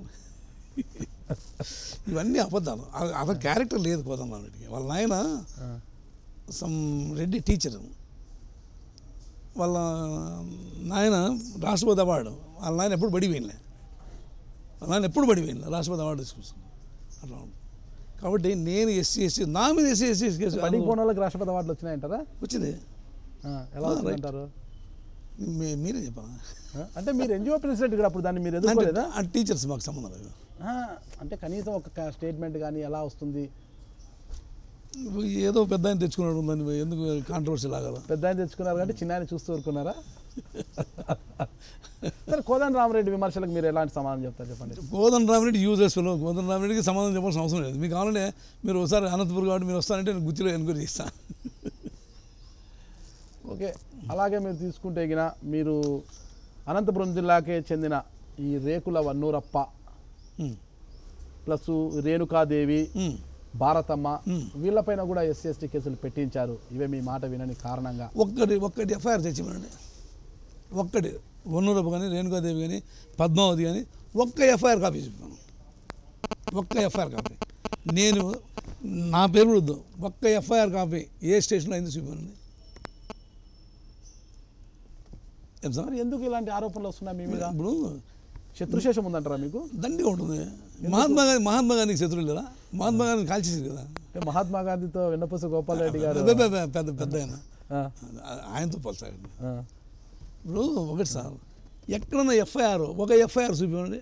ఇప్పుడు రేణుకాదేవి ఏమి చేసినా చేతికి మట్టి అంటుకోకుండా చేయడమే వెన్నపూస గోపాల్ రెడ్డి గారికి వెన్నతో పెట్టిన విద్య అంటున్నారు. మరి ఆ విద్య నేర్చుకున్నారంటే మంచిదే కదా. అలాగే అప్పట్లో మీరు జేఎస్ చైర్మన్, రాష్ట్ర ఉపాధ్యక్షుడు ఐ థింక్ రామిరెడ్డి, ఆయనతో కూడా కత్తితో దాడి చేశారు ఆయన మీతో. రామిరెడ్డి రాష్ట్ర ఉపాధ్యక్షుడు, ఎన్జిఓ రాష్ట్ర ఉపాధ్యక్షుడు కత్తితో దాడి చేశారు. నాకు క్రిమినల్ హిస్టరీ లేదు ఎక్కడే కానీ. క్రిమినల్ నేను ఇంతవరకు ఎక్కడ నన్ను అరెస్ట్ చేసింది కానీ, సబ్ జైలు పంపింది కానీ ఎక్కడ లేదు. ఊరి ఇప్పుడు అవకాశం వచ్చింది సార్. ఇప్పుడు కొంతమంది నా ప్రత్యర్థులు ఉన్నారు. ఇప్పుడు ఏదో డాలర్ చేయాలి కదా. అది మొన్నటిదాకా ఏమైనారు. ఇప్పుడు అవన్నీ ఏది నేను రిటైర్ అయ్యి 3 సంవత్సరాల పైన అయింది. ఇప్పుడు పోనీ నేను ఛాలెంజ్ చేస్తున్నాను వన్నూరప్పని. ఎఫ్ఐఆర్ 3110 ఇది కేసు. మామూలుగా ఎస్సీ ఎస్టీ అట్రాసిటీస్ అంటే 3-1 రోమన్ లెటర్ 2 3110 ఈ కేసులో ఎఫ్ఐఆర్ ఉన్నూరప్ప మీద పెట్టించిన కేసు ఎఫ్ఐఆర్ మనం మరి ఇంకో కేసులో కూడా గవర్నమెంట్ ఐటీఐలో పనిచేసే ఎంకే రాయుడు ఆయన భార్య పేరు మీద ఏసీపీకి ట్రాప్ చేయించారు. ఆ ఏసీపీ కేసులు ఎదుర్కొని ఆమె కేసు పూర్తిగా ఉంది. ఆమె కూడా మానసిక క్షోభను అనుభవించి చనిపోయింది అంటున్నారు. అంటే ఇప్పుడు ఎన్జిఓస్లో ఎవరైనా ఏసీపీ కేసులు ఉంటే గోపాల్ రెడ్డినా మీరే ట్రాప్ చేయించారు అదే పనిగా మీరు. అనంతపురంలోని ప్రభుత్వ ఐటీఐలో పనిచేసే ఎంకే రాయుడు, ప్రభుత్వ ఉద్యోగి అయిన ఎంకే రాయుడు, ఆయన భార్య వార్డెన్ కూడా పనిచేస్తున్నారు. వారిపైన ఏసీబీ ట్రాప్ చేయించింది మీరే ఒక పథకం ప్రకారమే ఏసీబీ ట్రాప్ చేయించారు. ఆ ఏసీబీ కేసులో ఆమె మానసిక క్షోభను అనుభవించి అలాగే చనిపోయారు అనేది కూడా ఒక అపవాదం ఉంది. ఎవరైనా ఆమె నాకంటే పెద్దది, 5 సంవత్సరాలు పెద్దది. లైఫ్లో 100 ఏళ్ళు బతకలేము కదా, 100 ఆమె చనిపోయింది అంటే నేనే బాధ్యత. ఇప్పుడు ఒకటి సార్, ఏసీబీ కేసు ఇంకా పూర్తి కాకముందే ఆమె చనిపోయింది. అది ఆ కేసు నడుస్తుంది. చనిపోయిన వాళ్ళ మీద ఈ దేశంలో కానీ ఏ దేశంలో ప్రొసీడింగ్స్ ఉండవు. అప్పటికి ఆ కేసు నడుస్తుండగానే చనిపోయింది ఆమె. చనిపోయినాక కేసు ఉండదు. చనిపోయేంత వరకు కేసు ఉండింది. కేసు జరుగుతుండగానే ఆమె చనిపోయింది అంటే ఆమె చనిపోయినా కేసు ఉండదు లేండి. ఎవరి మీద నడుస్తుంది, ఇంకా గాల్లో ఉంటుంది అది కేసు ఎవరి మీద ఉండదు. అంటే ఆమె చనిపోయేంత వరకు కేసు నడిచింది. ఆ కేసు ఇంకా పూర్తి కాకముందే ఆమె చనిపోయింది. ఆ పాపం గోపాల్ రెడ్డిదే. అన్నీ అవుతాం. అతను నా దగ్గర, నేను జిల్లా ప్రెసిడెంట్, మా టౌన్ ప్రెసిడెంట్. అతను ఒకసారి మా జీపీ రావు అని చెప్పేసి మా స్టేట్ ప్రెసిడెంట్ వాళ్ళ పెళ్లికి వస్తూ యాక్సిడెంట్ అయితే కూడా నేనే హాస్పిటల్లో చేర్చి నేనే ట్రీట్మెంట్ ఇప్పించాను కర్నూలులో. ఇవన్నీ ఊరికే ఈ ఒన్నూరప్ప వీళ్ళు ఈ కోదండరామిరెడ్డి వీళ్ళు అనవసరమైన ఆరోపణలు చేస్తారు. ఇది ఎవరో మేనేజ్ చేస్తున్నా నాకు తెలుసు, ఊరిగా అల్లరి పెట్టేది. Okay sir. ఇంక మరొక వీడియో సంఘం అధ్యక్షులు రమేష్ రెడ్డి వీడియో సంఘ అధ్యక్షులు రమేష్ రెడ్డి వాళ్ళ ఘర్షణలో కూడా మీది ఉంది. ఆ ఘర్షణ ప్లస్ ఈ ఎంకే రాయుడు వీళ్ళ ఘర్షణ అంతా కూడా పరిటాల రవి దృష్టికి వెళ్ళింది. అప్పుడు పరిటాల రవి గారు కూడా మిమ్మల్ని ఆ విషయంలో ఏదో దండించారు, మిమ్మల్ని పిలిపించి అనంతపురం ఆర్డీఓ గెస్ట్ హౌస్ పిలిపించి మిమ్మల్ని దండించారు అనేది అపవాదు కూడా ఉంది. పరిటాల రవి నన్ను ఎప్పుడు పిలిచలేదు. నేను ఒకసారి ఒక సందర్భంలో బిల్డింగ్ ఓపెనింగ్ వస్తానంటే లేదు నేను రాలేను, నాకు నేమ్ లేదని చెప్పాడు. నన్ను పిలిపించి ఆయన ఎప్పుడు దండించలేదు. అంటే మరి ఎందుకు ఇలాంటి ఆరోపణలు అన్నీ వస్తున్నాయి? పరిటాల రావు గారు మిమ్మల్ని దండించారు, మీపై దాడి కూడా చేశారు. అప్పుడు పరిటాల వాళ్ళంతా పోయి ఫిర్యాదు చేయడంతో మమ్మల్ని ఇట్లా సతాయిస్తున్నాడు, మేము మాట వినకపోవడంతో ఎస్సీ కేసులు పెట్టిస్తున్నారు. ఒక్క ఎఫ్ఐఆర్ కాపీ తెమ్మనండి. ఎఫ్ఐఆర్ కాపీ ఇది పబ్లిక్ డాక్యుమెంట్. ఒక ఎఫ్ఐఆర్ కాపీ తెచ్చి చూపిస్తే అంటే ఎస్సీ కేసు అనేది మీకు కావాల్సిన వ్యక్తుల చేత మీరు పెట్టి దాంట్లో మీ పేరు ఉండదు కదా. ఒక్కటి చూపానండి. అవతల కేసు పెట్టిన అతను నా ఫ్రెండా కాదా లేదా నాకు దగ్గర కూడా అనేది తెలుస్తుంది కదా. ఎంక్వైరీ అనేది సహజంగా జరిగితే తెలుస్తుంది కదా. ఇవన్నీ అవుతారు సార్. నేను ఎవరి మీద కక్ష సాధింపు ఎప్పుడు లేదు. ఇట్లా ఇవన్నీ ఈ ఎలక్షన్ వచ్చినాయి కాబట్టి ఇవన్నీ చెప్తున్నారు. నేను 3 ఏళ్ళు అయింది రిటైర్ అయ్యి. ఇప్పుడు ఈ ఎలక్షన్స్ వచ్చాయి కాబట్టి ఈ ఆరోపణలన్నీ మీ పైన వస్తున్నాయని మీరు భావిస్తున్నారా? మేనేజ్ చేస్తున్నారు. ఎవరు మేనేజ్ చేస్తున్నారంటారు? ప్రత్యర్థులే. ఎవరు నా మీద మేనేజ్ అంటే ఏ విధమైన మేనేజ్ చేస్తున్నారు? బురద చల్లడానికి. బురద వాళ్ళు చల్లేవారు కదా, కడుక్కునేది మనిషి మన ఇదే కదా. ఇప్పుడు మనం బురద ఇంత వేస్తే మొత్తం కడుక్కోవడం టైం పడుతుంది. అంటే ప్రత్యర్థి మిమ్మల్ని అంత బలమైన ప్రత్యర్థిగా భావిస్తున్నారంటారా? నేను అనుకోవట్లేదు. నాకంటే బలమైన అభ్యర్థి ఆయనే కేజీ రెడ్డి. నేను అతనికంటే బలమైన నేను అనుకోవట్లేదు. మళ్ళీ ఆయన మీకన్నా బలమైన వ్యక్తిగా మీరు భావిస్తున్నప్పుడు ఆయన మీపై ఎందుకు బురద చల్లుతారంటారు? నేను ఆయనే అనలేదు కదా. మీరు అంటున్నారు కదా ప్రత్యర్థి అంటున్నారు. మీ ప్రత్యర్థి ఆయన మీరు అన్నారు. ఇప్పుడు ప్రత్యర్థి నేను అనలేదు, పేరు మీరే అంటున్నారు. ప్రత్యర్థి మీ ప్రత్యర్థి కేజీ రెడ్డి. ఆయన 40 మంది క్యాండిడేట్ ఉన్నారు.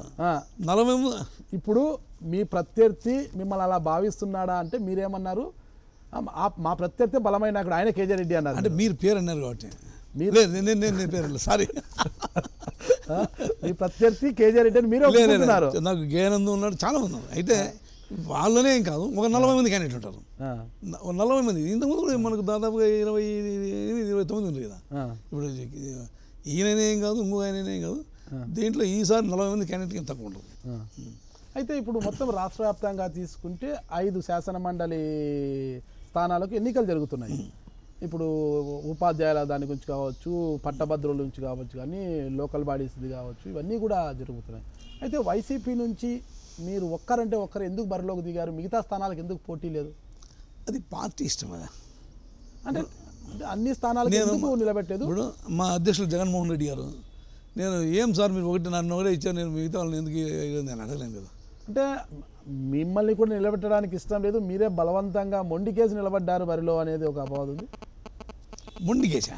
నేను నిలబడతాను, నాకు ఖచ్చితంగా నేను నిలబడతాను, నాకు సపోర్ట్ చేయాల్సిందే మీరు. అదేంలే, నేను మీ నాన్నగారికి ఎంతో కావాల్సినవన్నీ పార్టీకి ఎంతో ఆయన కూడా తెలుసు కదా. ఆ ఈక్వేషన్లోనే బలవంతంగా మీరు బరిలో నిలిచారు. లేదు, బలవంతంగా నిలిచేది ఇది 3 జిల్లాలు చచ్చిపోతాను తిరగలేగా. సరే, ఇక ఉద్యోగ విరమణ చేశారు, అంతా అయిపోయింది. దాదాపు 35 ఏళ్ల పాటు ప్రభుత్వ ఉద్యోగ 34 సంవత్సరాలు ప్రభుత్వ ఉద్యోగ పనిచేసి మీరు అలసిపోయారు. అయితే ఇప్పుడు తిరిగి రాజకీయాల్లోకి రావాలన్న ఆకాంక్ష ఎందుకు వచ్చిందంటారు? కాకతాళీయంగానే, ఇది కాకతాళీయంగా జరిగిన విషయమే కానీ, అంతేగాని నా ఆకాంక్షని కానీ పార్టీ ఆకాంక్షని కానీ కాదు. ఎంప్లాయీస్, టీచర్స్, వర్కర్స్తో పాటు నాకు తెలంగాణ జిల్లాలో కూడా బాగా పట్టుంది, ఆంధ్రప్రదేశ్లో ఇంకా మీకు తెలిసే ఉంటుంది. ఆ విధంగా నన్ను ఏమైనా ఆహ్వానించి చెప్పిండొచ్చు, కానీ ఇది పార్టీ నేను బలవంత పెట్టి తీసుకున్నాను అనేది కరెక్ట్ కాదు సార్. పార్టీ మిమ్మల్ని ఆహ్వానించి బరిలో నిలబడమన్నా మీరే అడిగారా? నాకు కూడా ఇంట్రెస్ట్ ఉంది. మీకు ఇంట్రెస్ట్ ఉంది, అయితే పట్టభద్రుల నియోజకవర్గానికి ఎమ్మెల్సీ అభ్యర్థిగా నేను ఉంటానని మీరు ప్రపోజల్ పంపించారా, లేదంటే పార్టీ నుంచి మీకు ఆహ్వానం వచ్చిందా? రెండు జరిగాయి. ఏది ముందు జరిగింది? నేను అడగడం ముందు జరిగింది. మీరు అడగడం ముందు జరిగింది. ఓకే, ఎలా స్వీకరించారు అప్పుడు? ఆటోమేటిక్ స్వీకరించాల్సి పార్టీని సందర్భంలో అడిగాము, రైట్ అన్నారు, తప్పదు కదా. అడిగిన తర్వాత వెనక్కి పోవడం కరెక్ట్ కాదు కదా. ఓకే, మీరు అడిగారు, అయితే మీరు అంటున్నారు ఎందుకు ఖర్చులు ఉంటాయి. ఇప్పుడు ప్రస్తుతం రాజకీయాల్లో ఏ ఎన్నిక తీసుకున్నా కూడా ఖర్చుతో కూడుకున్న పని అనమాట. చిన్న ఎన్నిక నుంచి ఒక గ్రామ పంచాయతీ ఎన్నిక నుంచి ఎమ్మెల్యే, ఎంపీ ఏ ఎన్నిక తీసుకున్నా కూడా ఖర్చుతో కూడుకున్న పని. డబ్బు లేనిదే రాజకీయాలు చేయలేని పరిస్థితి ఉంది. ఈ పరిస్థితిలో మీరు పట్టభద్రుల నియోజకవర్గం అంటే అనంతపురం, కర్నూలు, కడప 3 జిల్లాల పక్షం నియోజకవర్గ పట్టభద్రుల నియోజకవర్గానికి మీరు అభ్యర్థిగా ఉన్నారు. వీటి ఖర్చుల గురించి ఏం చేస్తున్నారు? నాకు పెట్రోల్ పంపు డీజిల్ పోసుకొని తిరుగుతాను. డీజిల్ పోసుకొని ఊరికే తిరిగితే ఓట్లు పడతాయని భావిస్తున్నారా? నేను ఎక్కడ డబ్బులు ఇచ్చాను ఎవరు మీకు చెప్పారా? అంటే డబ్బులు ఇచ్చే రోజులు ఇంకా ముందుకున్నాయి కదా, అంటే ఎలా సర్దుబాటు చేస్తున్నారు? డబ్బు లేకుండా రాజకీయం చేయాలనుకుంటున్నారా? డబ్బు లేదు సార్, డబ్బు లేదు, డబ్బు లేదు, గుడ్ విల్. డబ్బు లేదు, నేను రాజకీయం చేస్తున్నాను అంటే నమ్మేంత ప్రజలు ఎవరు అమాయకులు లేరు సార్. ఒకటి సార్, ఈ డిమానిటైజేషన్లో 7 అకౌంట్లు ఎంత ఉంటాయి అన్ని చేసిపోతుంది. డిమానిటైజేషన్ జరిగినప్పటికీ కూడా జరిగే కార్యక్రమాలు జరుగుతూనే పోతున్నాయి, ఎక్కడా కూడా ఏవి ఆగలేదు. మరి మోడీ ఒప్పుకోడు కదా. మోడీ ఒప్పుకున్నారా లేదని పెడితే కరెంటు అకౌంట్లకు ఎంతవరకైనా విచ్చలుడిగా వసూలు డ్రాలు చేసుకొని ఇచ్చారు. ఇప్పుడు సేవింగ్ అకౌంట్లు కూడా పరిమితి పెంచారు. అన్ని ఏవి జరగాల్సిన జరిగిపోతున్నాయి. డిమానిటైజేషన్కి డబ్బులు బ్లాక్ కావడానికి సంబంధం లేదు. ఎవరికి ఏం చెందాలో, ఎవరికి ఎక్కడికి పోవాలో అవి జరుగుతూ పోతున్నాయి. అది జస్ట్ ఊరికే ఒక మాట్లాడుకోవడానికి మాత్రమే ఆ పదం పనికి వస్తుంది అనమాట. డిమానిటైజేషన్ అనేది చెప్పుకోవడానికి మాత్రమే. ఇప్పుడు ఆర్థిక లోటు, రాష్ట్రంలో ఆర్థిక లోటు ఉంది, ఏం చేయలేము అనేది చెప్పుకోవడానికే. అంటే మనం రూట్ లెవెల్కి పోతే ఆ పరిస్థితి వేరే. అలాగనే డిమానిటైజేషన్ అనేది కూడా చెప్పుకోవడానికే. జరిగేది జరగక మానడం లేదు, అన్నీ జరుగుతున్నాయి. ఈ పరిస్థితుల్లో రాజకీయాలు ఎలా చేస్తున్నారంటారు? ఇప్పుడు ఏదో వట్టి డీజిల్ వస్తుంటాను, అసలు డబ్బు లేదు, డ్రా చేయడానికి కూడా లేదు. కాబట్టి చూస్తాము ఒకసారి. అంటే ఎలా అసలు ఏం చేయాలనుకుంటున్నారు మీరు ఎమ్మెల్సీ అయితే?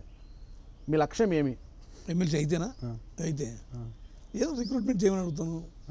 తర్వాత మాకు అనంతపూర్, కడప, కర్నూలు 3 డౌట్ డిస్ట్రిక్ట్సే. కొంచెం వాటర్ పైన పోరాటం చేద్దాం, రిక్రూట్మెంట్ పైన పోరాటం చేద్దాం. తర్వాత ఎంప్లాయీస్ ఇష్యూస్ ఉన్నాయి, కాంట్రిబ్యూటరీ పెన్షన్ సిస్టమ్ ఎత్తేసి రెగ్యులర్ పెన్షన్ సిస్టమ్ తీసుకురావాలని.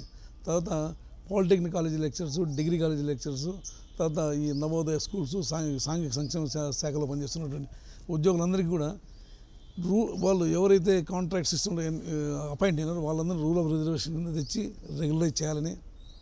తర్వాత వీళ్ళ సర్వీసు రెగ్యులరేషన్ చేయాలని. ఇవన్నీ కూడా కార్యక్రమాలు చాలా ఉన్నాయి. ఇప్పుడు మన అనంతపూర్లో ఈ డిగ్రీ కాలేజీ వాళ్ళు, తర్వాత జూనియర్ కాలేజీ వాళ్ళు, తర్వాత వచ్చేసి ఈ పాలిటెక్నిక్ కాలేజీ లెక్చర్స్ సమ్మె చేశారు, అంటే నిరాహార దీక్ష చేశారు. ప్రభుత్వం వాళ్ళని బెదిరిస్తుంది.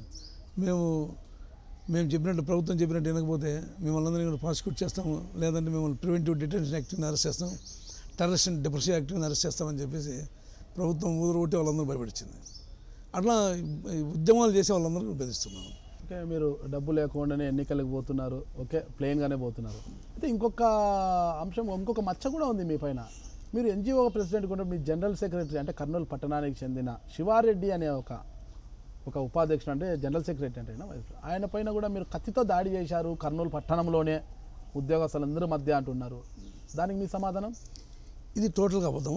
ఒక ట్రైన్ జర్నీలో మామూలుగా తాగనోడు కూడా తాగుతాడు, తాగి గలాడ చేసుకొని ఏదో కుట్టుకున్నారు. శివారెడ్డిని కొట్టారు. నేను జనరల్ సెక్రటరీ అన్నాడు, నేను ప్రెసిడెంట్ కాదు. ట్రైన్లో జరిగింది ఇది, between Jhansi and Itarsi station మధ్యలో జరిగింది. ఎందుకు వెళ్తున్నారు అక్కడికి మీరు? ఢిల్లీకి all India state government employees federation meeting. ట్రైన్లో మద్యం సేవించడము మంచిది కాదని తెలియదా ఉద్యోగస్తులకి? ఖచ్చితంగా తెలుస్తుంది, మరి పోలీసులు కూడా తిరుగుతుంటారు కదా. మళ్ళీ ఎలా మద్యం సేవించారు?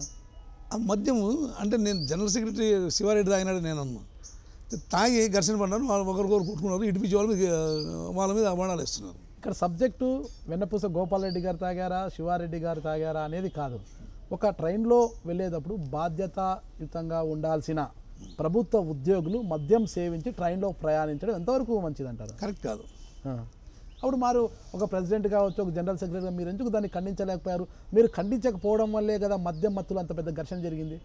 నేను ఖండించకపోవడం ఏంది నా దగ్గర? మద్యం సేవించడం తప్పు అని చెప్పచ్చు కదా ఒక పెద్దగా. తప్పే, నేను ఇప్పుడు చెప్తున్నాను తప్పే. ఇప్పుడు చెప్పడం కదా, ఆ రోజు వాళ్ళని వాదించిండొచ్చు కదా ట్రైన్లో. అంటే ఆ రోజు జరిగిన సంఘటన ఏమి అంటే ఈ తాగడంతోనే జరిగింది అది, అంతేగాని ఈడేమో ఎవరు ఆస్తులు పోతాయని ఏం కాదు. తర్వాత అందరూ మళ్ళీ మామూలుగా కలిసి పని చేసాం. మీరు కూడా ఏమన్నా లైట్గా? లేదు, నేను డే టైం నేను డ్రింక్ చేస్తాను, కానీ డే టైం నేను ఎప్పుడు ముట్టుకున్నాను నా జీవితంలో ఇంతవరకు. డే టైం ఎప్పుడతాను. మరో ట్రైన్లో మీరు కూడా దగ్గర? లేదు, అది పగులు జరిగింది ఇది. డే టైం నేనప్పుడు మందు తీసుకుని రోడ్లోకి వచ్చింది, కానీ నేను బ్రాండ్ షాప్కి వచ్చి బాటిల్ కొనింది కానీ ఎప్పుడు లేదు. నేను తాగుతారు కానీ నైట్ టైం తాగుతారు? నైట్ టైం నేను పండుకుంటాను అంటే తాగుతాను. ఎందుకు పగలు తీసుకోరు? మన సొమ్ము ఖర్చు పెట్టి మనం అలా రావడం ఎందుకు? ఇది చేసేది తప్పు పని. ఇంక మళ్ళీ నేను తాగి రోడ్లో పడితే ఇంకా బాగుండదు. ఒక రోజు మన శివారెడ్డి గారి గొడవ ఎందుకు వచ్చింది? ఎందుకు కత్తితో దాడి చేయాలి? ట్రైన్లో కత్తులు వాడేంత పరిస్థితి ఉంది? ఏమన్నా రవిడీలా మనం జామకాయలు కోసుకోవడం కానీ తీసుకెళ్ళి? లేదు, అది ఊరికే చెప్పిన అతనికి తగిలింది, తలకు తగిలింది. అది ఎవరు దొబ్బారు? అది ప్యాకెట్ ఆడుతున్నారు. ప్యాకెట్ నేను ప్యాకెట్ కూడా ఆడను. ఎక్కడో పిలిచారు, ఇలా సార్ శివారెడ్డికి దెబ్బ తగిలింది అని చెప్పిన తర్వాత నేను వచ్చి చూశాను. చూసిన తర్వాత వాళ్ళు ఏమి మీ వాళ్ళే చేశారని చెప్పేసి కొంత నా మీద ఘర్షణ కూడా పడింది. ఎందుకంటే నేను జనరల్ సెక్రటరీగా రావడానికి చాలామందికి ఇష్టం లేదు. దాని నుంచి ఇదేదో నా మీదకి డైవర్ట్ చేయాలని చెప్పేసి చేశారే, కానీ నేనుగా ఘర్షణ ఇంతవరకు ఈ సంఘంలో ఏపీ ఎన్జిఓ సంఘంలో ఎప్పుడు అనంతపూర్లో కానీ ఇక్కడ కానీ ఎప్పుడు ఘర్షణ లేదు. మన హయాంలో అలాంటి సంఘటనలు జరిగితే అది మనకు మాయను మచ్చగా మారిపోతుందని మీరు గమనించలేకపోయారు? అప్పుడు గమనిస్తే మాత్రం జరిగిపోయింది కదా. ఇప్పుడు అది ఏది కూడా ఘర్షణ జరగకూడదు అనుకుంటాము, జరిగింది. ఘర్షణ జరగకూడదనే అనుకుంటున్నాను, జరిగింది కదా. అవన్నీ కూడా ఈరోజు మిమ్మల్ని వెంటాడుతున్నాయి కదా. అప్పుడు చేసిన తప్పులు అంటే చిన్నపాటి తప్పుడు మీకు తెలియకుండా జరిగిన అవన్నీ ఈరోజు మిమ్మల్ని వెంటాడుతున్నాయి. ఏం లేదు, ఒకటి సార్, ఘర్షణ జరిగింది, నేను కూడా ఒప్పుకుంటున్నాను. అది తాగి జరిగింది, ట్రైన్లో జరిగింది. మరి దానికి బాధ్యత నేనంటే ఎట్లా? బాధ్యుడు నేనే అంటే ఎట్లా? బాధ్యుడు మీరని కాదు, ఆ సంఘానికి పెద్దగా ఉన్నప్పుడు మీ హయాంలో పోయేటప్పుడు, మీ పర్యవేక్షణలో పోయేటప్పుడు సవ్యంగా వాళ్ళ పర్యవేక్షణ నేముతున్నా. శివారెడ్డి తర్వాత మా రిటైర్డ్ ఎన్జిఓ సంఘ ప్రెసిడెంట్ జీపీ రావు వాళ్ళు, అప్పుడు నేను జనరల్ సెక్రటరీ మాత్రం. నేను జనరల్ సెక్రటరీ కూడా కాలేదు అనుకుంటా, జిల్లా ప్రెసిడెంటే. జిల్లా ప్రెసిడెంటే. ఇప్పుడు ఆయన జనరల్ సెక్రటరీ శివారెడ్డి నేను ప్రపోజ్ చేశాను జనరల్ సెక్రటరీగా. మినిట్స్ బుక్ చూసి తెలుస్తుంది, నేను ప్రపోజ్ చేశాను. తర్వాత ఏమైందంటారు? అది ఆ ఘర్షణ తర్వాత ఏమైందంటారు? రాజీ అయిపోయింది. రాజీ అయిపోయారు అంతే. గొడవ పడ్డము, రాజీ అయిపోవడం అంత మామూలు. రాజీ అయిపోయింది. ప్రాసిక్యూట్ ప్రాసిక్యూట్ జరగలే, రాజీ అయిపోయినాము. ఓకే సార్, ఇంకా ఆ సంఘటనలన్నీ పక్కన పెట్టేసి మీరు ఉద్యోగ విరమణ అనంతరం ప్రశాంతంగా జీవించాలనుకుంటున్న సమయంలో మళ్ళా మండలి ఎన్నికలు వచ్చాయి, మండలి బరిలోకి దిగారు. అదే మీరు శ్రద్ధగా ఉండడంతోనే పార్టీకి వెళ్ళి అడగడంతో మీకే టికెట్ ఇచ్చారు. 5 స్థానాలకు కానీ మీరు ఒక్కటే బరిలో ఉన్నారు. అయితే ఇంత చేస్తున్నా ఇంతవరకేంది మీ పార్టీ అధినేత జగన్మోహన్ రెడ్డి గారు మీ కొరకు ఒక్కసారి కూడా ప్రచారానికి రాలేదు, ఎక్కడ సభలు పెట్టినా మిమ్మల్ని పిలిపించి కనీసము పరిచయం కూడా చేయకపోవడానికి గల కారణాలు ఏమంటారు? కడపలో చేశాడు కదా, కడపలో డాష్ మీద పిలిచి చేశాడు. తర్వాత గోపాల్ రెడ్డి సపోర్ట్ చేస్తున్నాము, మా కేడర్తో సపోర్ట్ చేయాలని కూడా మెసేజ్ పంపించారు. What about Kurnool, Anantapur?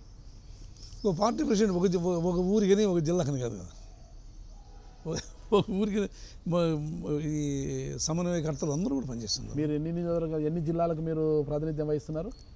ఇంకా ప్రాతినిధ్యం వహించబోతున్నారు. 3 అనంతపురం. అప్పుడు పార్టీ అధ్యక్షుడు కడప జిల్లాలో మిమ్మల్ని ఇంట్రడ్యూస్ చేసినప్పుడు అనంతపురము, కర్నూలు జిల్లాలో కూడా ఓటర్లు ఉన్నారు కదా, మళ్ళీ వాళ్ళకు కూడా పరిచయం చేయాల్సిన అవసరం పార్టీ అధ్యక్షుడు. 3 జిల్లాల సమన్వయకర్తలకి అందరికి కూడా మెసేజ్ వచ్చింది, అందరూ కూడా పనిచేస్తున్నారు. నిన్న అనంతపూర్లో మా ఉరవకొండ ఎమ్మెల్యే విశ్వేశ్వరరెడ్డి, మా అనంతపూర్ సమన్వయకర్త వెంకటరామరెడ్డి గారు, తర్వాత 5-6 మంది నా కదిరిలో మీటింగ్ పెట్టారు, చెప్పారు గోపాల్ రెడ్డి మనం గట్టి చేయాలా అని చెప్పారు. ఎట్టి పరిస్థితుల్లో gate of elections to the YSR Congress party, మనం గోపాల్ రెడ్డిని గెలిపి తీసుకొని పోతే తప్ప మనకు విలువ ఉండదని కూడా అన్ని మీటింగ్లో మెసేజ్. వాళ్ళు చెప్పడానికి బాస్ చెప్పడానికి తేడా ఉంటుందంటే పార్టీ అధ్యక్షుడు. నేను అట్లా అనుకోలేదు, మా బాసులు ఏడు చెప్తే అంతే. వైఎస్ జగన్మోహన్ రెడ్డి గారి నేరుగా బరిలోకి వచ్చి ఒక్కసారి పిలుపునిస్తే ఆ పరిస్థితి వేరేగా ఉంటుంది కదా, ఎందుకు అలా చేయలేకపోతున్నారు? అంటే నామినేషన్స్ కావాలి కదా. అదే చంద్రబాబు నాయుడు గారు వచ్చినప్పుడు అటు కడపలో ఇంట్రడ్యూస్ చేశారు, ఇటు అనంతపూర్లో ఇంట్రడ్యూస్ చేశారు, కర్నూలులో ఇంట్రడ్యూస్ చేశారు. అంటే అదే తరహాలో జగన్మోహన్ రెడ్డి గారు మిమ్మల్ని ఎందుకు పరిచయం చేయలేకపోతున్నారు ఓటర్లకి? ఇప్పుడు చంద్రబాబు నాయుడు గారు తీసుకుంటే ఆయనకి అన్ని సామాజిక రుగ్మతలకు ఆయనే కారణం. ఇప్పుడు ఎంఈఓలు హెడ్ మాస్టర్స్ మీటింగ్లో నేను ఇంతకుముందు మిమ్మల్ని ఇబ్బంది పెట్టాను, ఇప్పుడు ఏం ఇబ్బంది పెట్టలేనులే అని ఒక ముఖ్యమంత్రి చెప్తున్నాడంటే, అంటే మీరు పని చేయకపోయినా ఇబ్బంది పెట్టినా చెప్పండి అలా, మీరు పని చేయకపోయినా ఏం ఇబ్బంది పెట్టినా, ఇంతకుముందు ఇబ్బందులు పెట్టినాను అందుకే నన్ను ఓడించినారు, ఇంకేం నేను ఇబ్బంది పెట్టను. తర్వాత ఎలక్షన్స్కి వెళ్ళే ముందు ఏం చెప్పాడు, సంఘాలు కొట్టుకున్నాడు, నేను మారాను ఎవడన్నా చెప్పేవారు. సరే భారతదేశంలో 29 రాష్ట్రాలు తెలంగాణతో నేను మారాను అంటే ఇంత తప్పుడు పని చేసేవాను కదా, అంతే చేశారంటారు చంద్రబాబు నాయుడు తప్పుడు పని. మరి నేను మారానంటే మీరు చెప్పండి దానికి. ఇప్పుడు తప్పుడు పని చేశానంటే చేశారంటారా? ఖచ్చితంగా. ఏం చేశారంటారు? అసలు ఇప్పుడు మొన్న ఈ 600 చిల్లర అబద్ధాలు చెప్పాడు సార్. 600 చిల్లర అబద్ధాలా? ఓ 10 చెప్పండి వస్తాగా. రైతు రుణమాఫీ, తర్వాత రుణమాఫీ చేస్తున్నారు, రైతులు వడ్డీ గట్లకు చచ్చిపోతున్నారు. అంటే ఒక్కోసారి 30,000 40,000 వచ్చాయి కదా, అవి 30,000 40,000 వస్తే నీకు 1,00,000 ఇంట్రెస్ట్ ఎంత అవుతుంది సార్? మొత్తం మునిగిపోయినారు, డ్వాక్రా మహిళలు మునిగిపోయినారు, తర్వాత వీవర్స్ మునిగిపోయినారు. వీవర్స్ లోన్స్ మాఫీ చేస్తున్నారు. మీరు ఎవరు న్యాయపరంలో ఇచ్చారు కదా, అంత వచ్చి ఎవరు చెప్పారు? నేను ఫీల్డ్లో ఉండేవాడిని, ఎక్కడ రమ్మనండి. తర్వాత వచ్చేసి ఈ గోల్డ్ లోన్స్ అన్నీ మాఫీ చేస్తున్నాడు. ఏది చేయడు ఆయన, ఊరికి ఆయన అబద్ధాలతోనే పొద్దుపోతున్నాడు. తర్వాత అనంతపురంలో రెయిన్ గన్స్ అంటున్నాడు. మరి అగ్రికల్చర్ డిపార్ట్మెంట్ అడిగితే ఏది లేదు, అసలు అర్ధార్థం నీళ్ళు కొట్టిన మొత్తం వెళ్ళిపోయినాయి. పక్కన బాగుంది, దాన్ని నీళ్ళు కొట్టంత బాగుంది, నీళ్ళు కొట్టి వెళ్ళిపోయింది. ఇంకా చాలా ఉన్నాయి సార్. ఇంటికో ఉద్యోగం, అది మేము సాధ్యం కాదని చెప్పాము. ఇంటికి ఉద్యోగం కానీ, తర్వాత ఇంటికి నిరుద్యోగ 2,000 ఇస్తాను, సాధ్యం కానే కాదని చెప్పాము. అందరినీ ఊరించాడు, ఓట్లు ఇచ్చుకున్నాడు. ఇప్పుడు చేసింది ఏమీ లేదు. బాగా యాంటీ ఇన్కంబెన్సీ ప్రభుత్వం పైన యాంటీ ఇన్కంబెన్సీ భయంకరంగా వచ్చేసారు. ప్రభుత్వం పైన యాంటీ ఇన్కంబెన్సీ పెరిగింది అంటున్నారు మీరు. అయితే అటు వైసీపీకి గ్రాఫ్ ఎందుకు పైకి రావట్లేదు అంటారు? అది మనం ఎట్లా చెప్తాము? ఒక ఎలక్షన్ జరిగితే పార్టీ క్యాండిడేట్ ఓడిపోయినాడా గెలిచినాడా, లేదా ఓటింగ్ శాతం ఎంత అనేది మనం అట్లా ఊరికే మనం ఇట్లా కుర్చీల్లో కూర్చొని అనుకుంటే కాదు కదా. ఒక ఎలక్షన్ ఏదైనా జరిగితే పోనీ ఆ 17 మంది జంప్ అయినారు, వాళ్ళు 21 మంది కదా, 21 మంది చంపారు. పోనీ నీ గ్రాఫ్ పెరిగింది, నీ డెవలప్మెంట్ అంటున్నాడు. ఒక 10 మందితో రిజైన్ చేసి పోటీ పెట్టు, తెలుస్తుంది కదా. కాబట్టి ఆయన ఊరికే అనుకుంటాడు, ఆయన కాలం మొక్క నాకు 150 అనుకుంటాడు.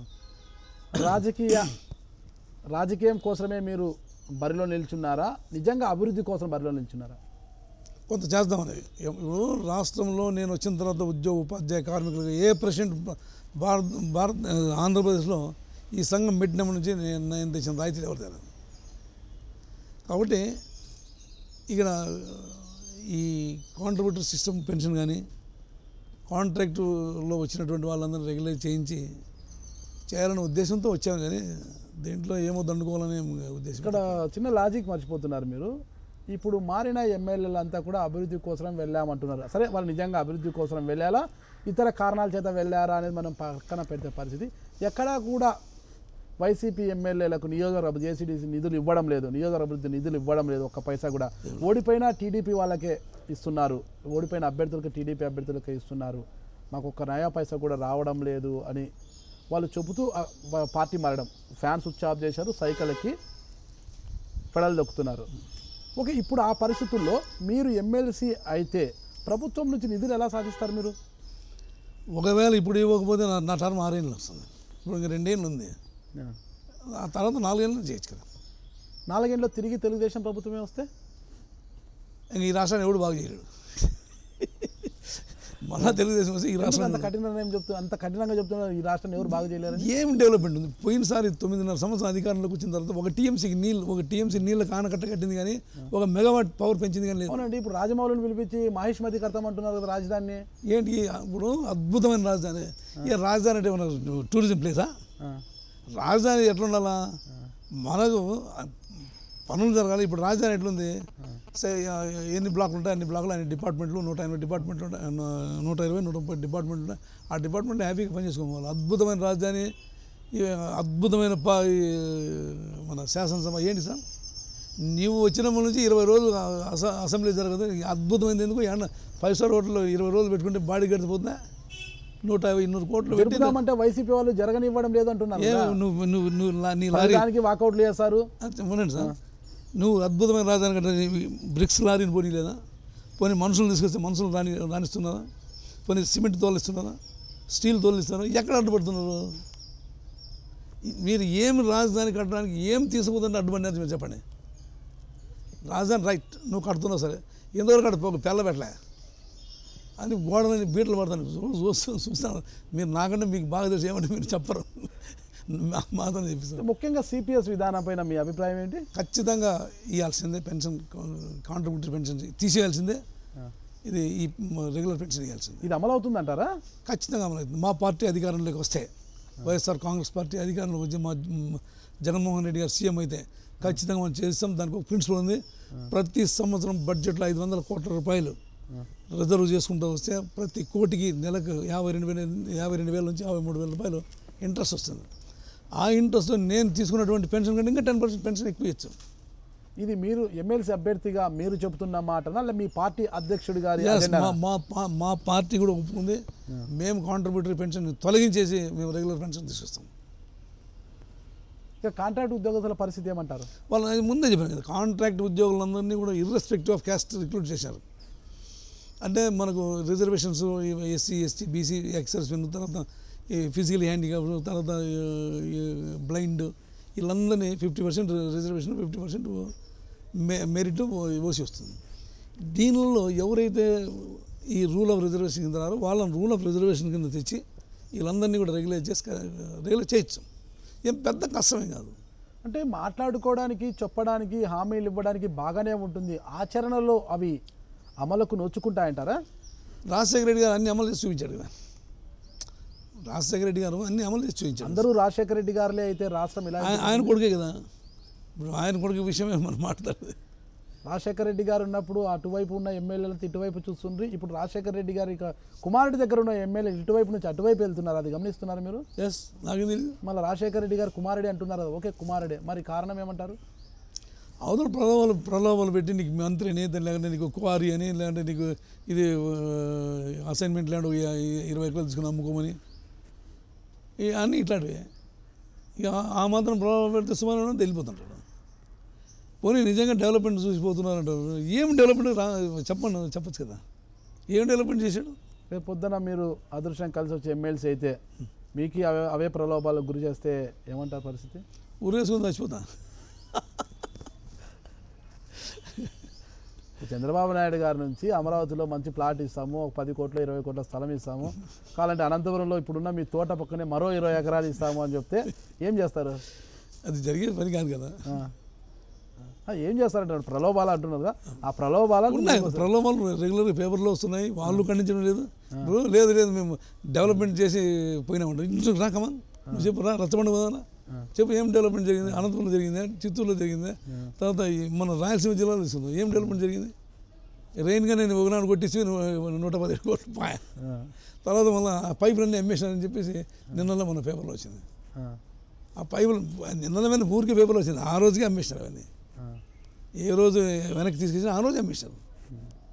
అది యాక్చువల్గా జైన్ కంపెనీ వాళ్ళు ఏం చెప్తారంటే, ఈ రెయిన్ గన్ అనేది చెనక్కాయకి నీళ్లు కొట్టే పనికిరాదు, చెనక్కాయకి నీళ్ళు కొట్టే పనికిరాదు. అది మరి ఎందుకు 70 కోట్లు దాదాపు 100 కోట్ల పైన కట్ చేశారు. పోనీ ఏడో నీళ్ళు కొట్టి ఏడో 4 చెనక్కాయలు వచ్చాయంటే లేదు. అది అరకొరగా నీళ్ళు కొడితే ప్రయోజనం ఉండదు. కొడితే పూర్తిగా కొట్టాలి. నీకు ఎన్ని ట్యాంకర్లు వాటర్ కావాలి ఎర్ర నేల తడపాలి అంటే దాదాపు ఎకరాకు 10 నుంచి 20 ట్యాంకులు నీళ్ళు అయితే తప్పసాలు. ఎక్కడ అన్ని నీళ్ళు అసలు అనంతపురం జిల్లాలో ఏడాయి. సరే, వెన్నపూస గోపాల్ రెడ్డి గారు జేసీ చైర్మన్గా ఉన్నప్పుడు కొంతమంది ఉద్యోగస్తుల గుండెల్లో దేవుడుగా ఉండొచ్చు, మరి కొంతమంది గుండెల్లో రాక్షసునిగా కూడా ఉండొచ్చు. అయితే ఇప్పుడు మీరు అదృష్టం కలిసి వచ్చి ఎమ్మెల్సీ అయితే 3 నియోజకవర్గం పక్షం నియోజకవర్గంలో అనంతపూర్, కర్నూలు, కడప నియోజకవర్గం పట్టభద్రులంతా గుర్తుండిపోయేలా వెన్నపూస గోపాల్ రెడ్డి ఎమ్మెల్సీ అంటే ఇలా ఉండాలి, ఇటువంటి వ్యక్తికి మేము ఓటు వేసాం, ఆ విలువైన ఓటు ఇటువంటి వ్యక్తికి మరొకసారి వేయాలి అని అనిపించుకునేలా ఏం చేస్తారు మీరు? అది చెప్పాను, నేను ప్రాజెక్టులు ఇప్పుడు సిపిఎస్ విధానం అనేది అందరూ చెప్తున్న అంశమే. నేను ఇండస్ట్రీస్ అయితే కట్టలేము, ఇండస్ట్రీస్ చెప్పేవాళ్ళు చెప్తున్నా, ఇండస్ట్రీస్ వస్తాయని. ఇండస్ట్రీస్ కట్టేటోళ్ళు అనంతపూర్లో 3 ఫ్యాక్టరీలు ఉన్నాయి, తర్వాత కర్నూలులో 1 ఫ్యాక్టరీ ఉంది. ఇవి ఎవరైతే ఫ్యాక్టరీలు కడతారంటారో వాళ్ళు ఈ సీఎంతో కొబ్బరికాయ కొట్టి ఓపెన్ చేస్తే నేను కూడా వాళ్ళకే క్యాన్వాస్ చేస్తాను. మీ అనంతపూర్లో నిజాం షుగర్స్ మూసేశారు, గుంటకల్ స్పిన్నింగ్ మిల్ ఆసియా ఖండంలో అతిపెద్ద స్పిన్నింగ్ మిల్ మూసేశారు. అమ్ముతానంటే మేమంతా అడ్డుపడి మాతాల గారు మేమంతా గుంటకల్లో ధర్నా చేసాం. తర్వాత వచ్చేసి ఆల్విన్ వాచ్ ఫ్యాక్టరీ పెనుగొండ, తర్వాత ఈ కర్నూలులో మన పేపర్ ఫ్యాక్టరీ ఉంది చూడండి, రాయలసీమ పేపర్ మిల్. ఈ 4 ఫ్యాక్టరీలు కూడా ఓపెన్ చేస్తాను. ఎవరి జీబులో కూర్చొని తిరుగుని తిరుగుతా. అంటే మీ ప్రత్యర్థుల్లో ఒకరైన కర్నూలు చెందిన కేజే రెడ్డి గారు పరిశ్రమల స్థాపనే తన లక్ష్యము, నిరుద్యోగాలందరికీ కూడా పరిశ్రమలు స్థాపిస్తాం, నిరుద్యోగులందరికీ కూడా ఉద్యోగాన్ని కల్పిస్తామంటూ ఆయన ముందుకు పోతున్నారు. మరి ఆయన అంత గట్టిగా ఎలా చెప్తున్నారు? ఆయన ఎక్కడ చూడు పరిశ్రమల గురించి మాట్లాడుతున్నారు కదా. ఆయన ఈ రాష్ట్రంలో 175 మంది ఎమ్మెల్యేలు ఉన్నాము. శక్తికి మించి డెవలప్ చేయడానికి అసలు రాష్ట్రంలో నిరుద్యోగులు అందరికీ ఫ్యాక్టరీలు కట్టి ఉద్యోగం ఇస్తానికి ఎన్ని వేల కోట్ల బడ్జెట్ కావాలా, ఎంత సరంజామా కావాలి? రాయలసీమ అంతా ఫ్యాక్టరీలు నిర్మిస్తానంటున్నారు కదా ఆయన. ఏం ఫ్యాక్టరీ? ఆడ ఫ్యాక్టరీ కొడితే చెబుదబలినేకే. రాయలసీమ జిల్లాలో ఫ్యాక్టరీ కూడా కట్టాలంటే ఆ కార్మికులతో తన్నం తినాల్సిందే, ఎందుకంటే వాడు ప్రొడక్షన్ రాదు, ఏం సాధ్యపడదు. ఏమన్నా మీరు ప్రభుత్వం అనుకున్నట్లు ఏదైనా రైతాంగానికి నీళ్ళు ఇస్తే బాగుంటుంది. ఆ కోణంలో పనిచేస్తాం. రైతాంగానికి ఇప్పుడు రైతులంతా కూడా బెంగళూరు, కేరళ అంతా వలస వెళ్ళిపోయినారు. పిల్లలు చదువు లేదు, అంతా వలస వెళ్ళిపోయారు. ఎవరికి అన్నాన్ని జరిగే పరిస్థితి లేదు. ఆయన నీళ్ళు ఇమ్మటి ఇవ్వడు. జీడిపల్లి నుంచి ఆయన డైరెక్ట్గా కుప్పం పట్టబోయే అవకాశం ఉంది. నీళ్ళు కుప్పం కోసం ప్రయత్నం చేస్తున్నాడు. అట్లా కానీ నీళ్ళు ఉన్నా కూడా ఇవ్వడు. ఇప్పుడు జీడిపల్లి రిజర్వాయర్లు నీళ్ళు ఉన్నాయి, కొంతవరకు కూడా ఇవ్వచ్చు. ఈడు ఇక మంచి పని చేయడు జనరల్గా.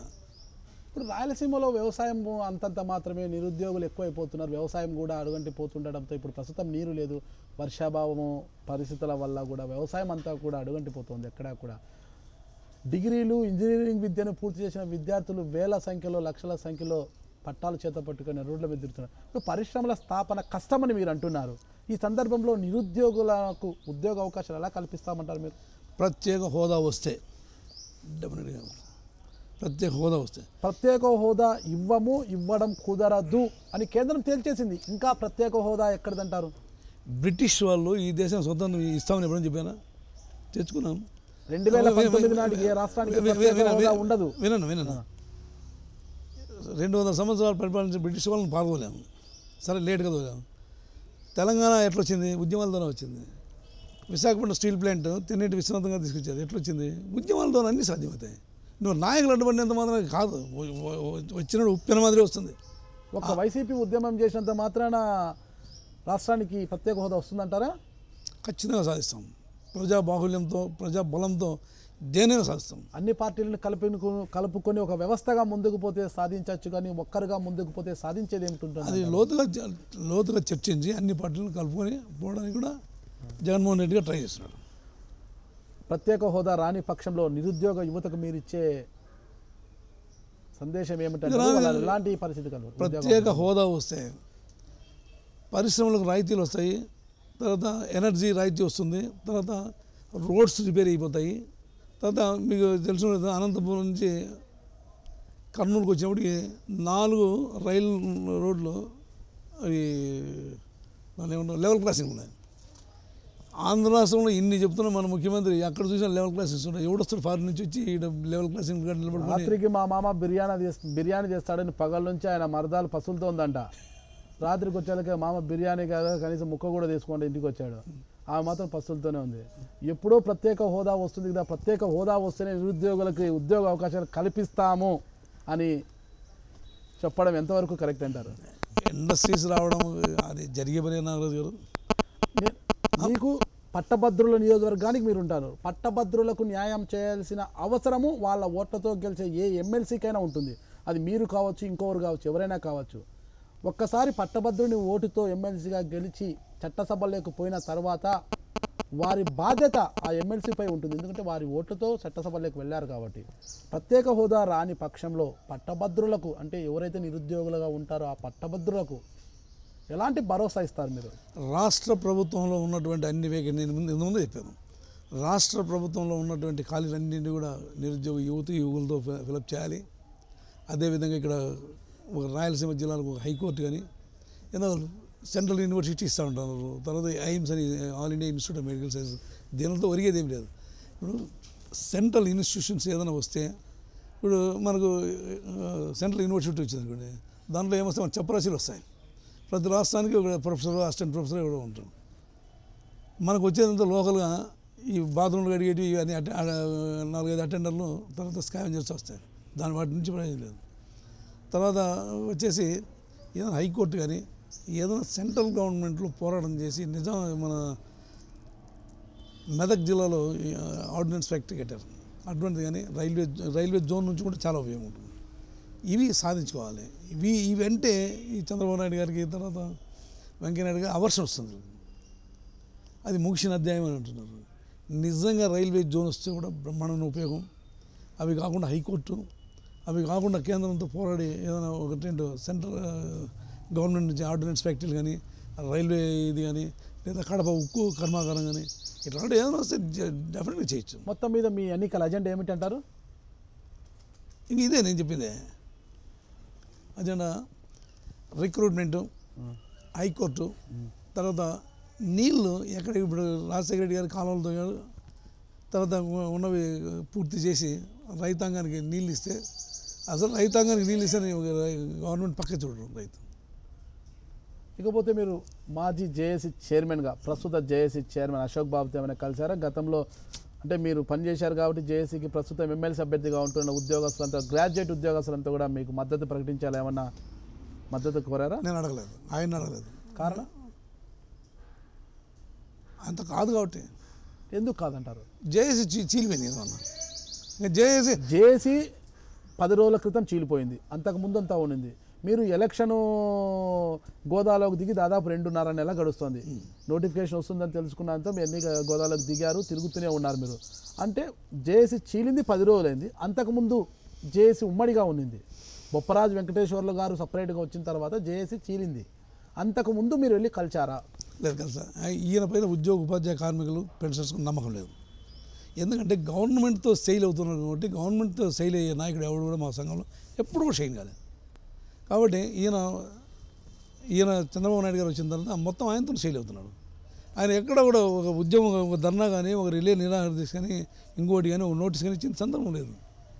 గవర్నమెంట్ 49% ఫిట్మెంట్ ఇప్పించింది మేమే, మొత్తం కూడా 49% ఉద్యోగం. 49 ఎవరు సార్ చెప్పింది? 43. రోసే 5 సంవత్సరాల కింద 39% ఇస్తే నువ్వు 4%.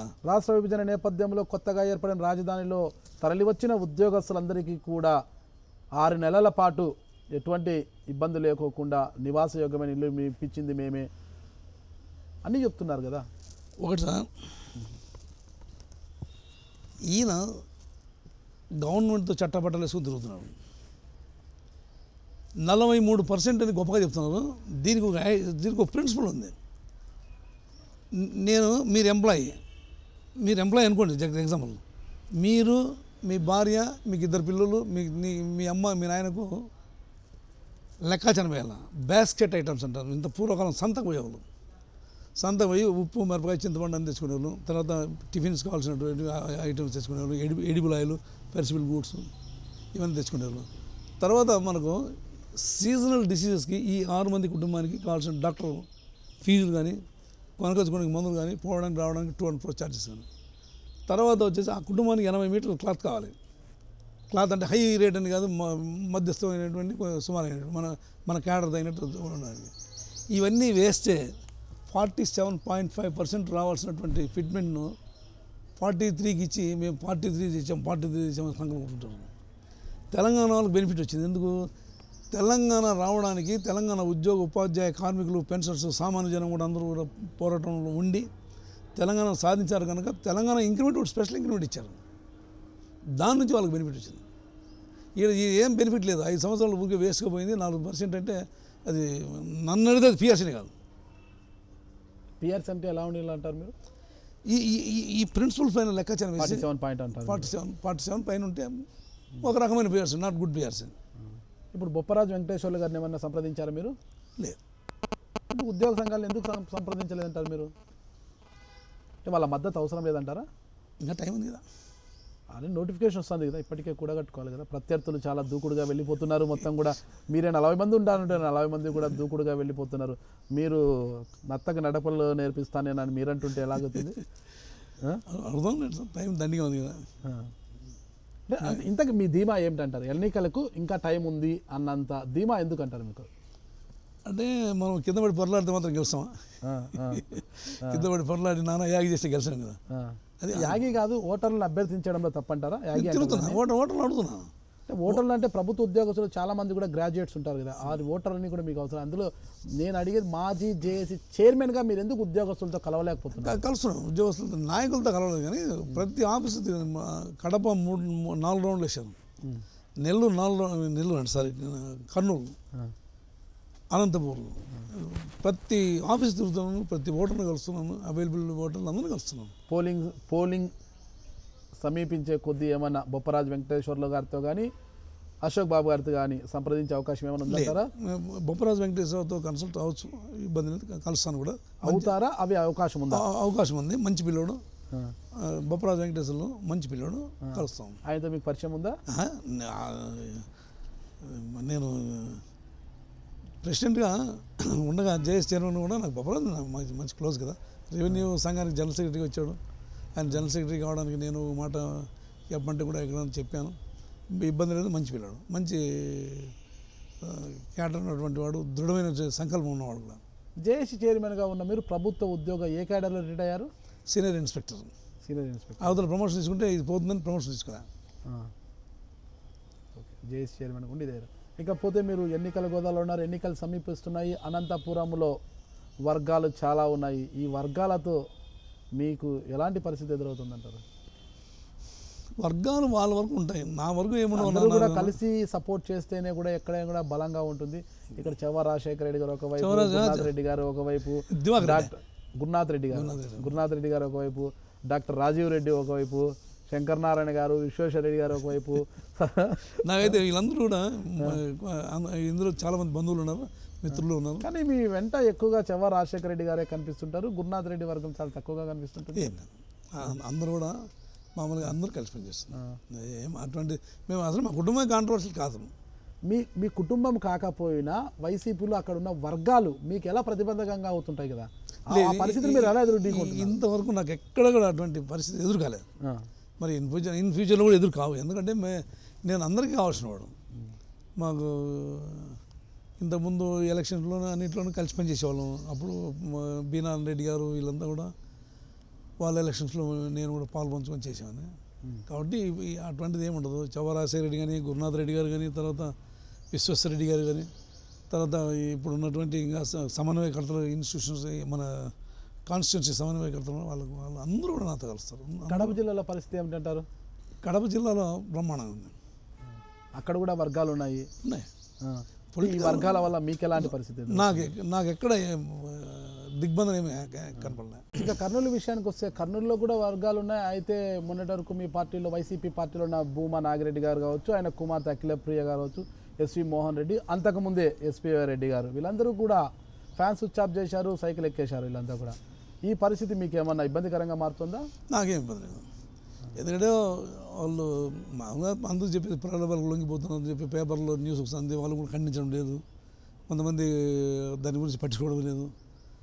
అయితే మాకు ఉన్నది ఏంటంటే మాకు సాక్షి పేపర్ ఒకటి ఉంది, మాకు సాక్షి పేపర్ ఛానల్, అవి రెండే ఉన్నాయి. కాబట్టి మేము వార్తలు గ్రాస్ రూట్ లెవెల్కి తీసుకోలేక కొంచెం కష్టపడుతున్నాం. అంటే మీకంటే మీకుందా సొంతంగా ఏది సాక్షి పేపర్, సాక్షి ఛానల్? నాకు కాదు, మా పార్టీ పరంగా. మీ పార్టీ మా పార్టీ మా పేపరే మా పార్టీనే కదా. తర్వాత ఛానల్ కూడా మా పార్టీకి సంబంధించింది. కాబట్టి మా పత్రికలు అయితేనే మా ఛానల్ అయితేనే గ్రాస్ రూట్ లెవెల్ వరకు తీసుకుపోతున్నాం. సర్క్యులేషన్ కూడా బాగుంది. మరి అదేవిధంగా ఎండగడుతున్నాం కూడా. ఏమి ఎండగడుతున్నారు? ఎక్కడ అవకాశం వస్తే అక్కడ ఎండగడుతున్నాం. నిన్న ప్రెస్ మీట్ పెట్టాను, ప్రెస్ మీట్లో ఎండగడుతూనే ఉన్నాము. ఎండగట్టడం అంటే ఏంటి? ఏం ఎండగడుతున్నారు? ఎవరిని ఎండగడుతున్నారు? వీళ్ళు చేసే తప్పు పనులన్నీ కూడా పబ్లిక్లోకి తీసుకెళ్తున్నాం. ఎవరు చేస్తున్న తప్పుడు పనులు అంటారు? అధికార పార్టీ వల్ల. అధికార పార్టీ అంటే అధికార పార్టీ నిన్న మనం చేరినప్పుడు అధికార పార్టీ అవుతాడు కదా.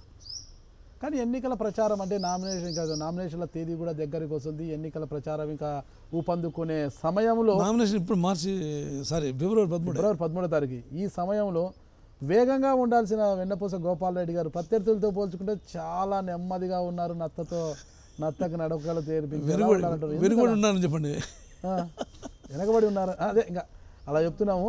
కారణం ఏమంటారు? కారణం ఏం కాదు. నేను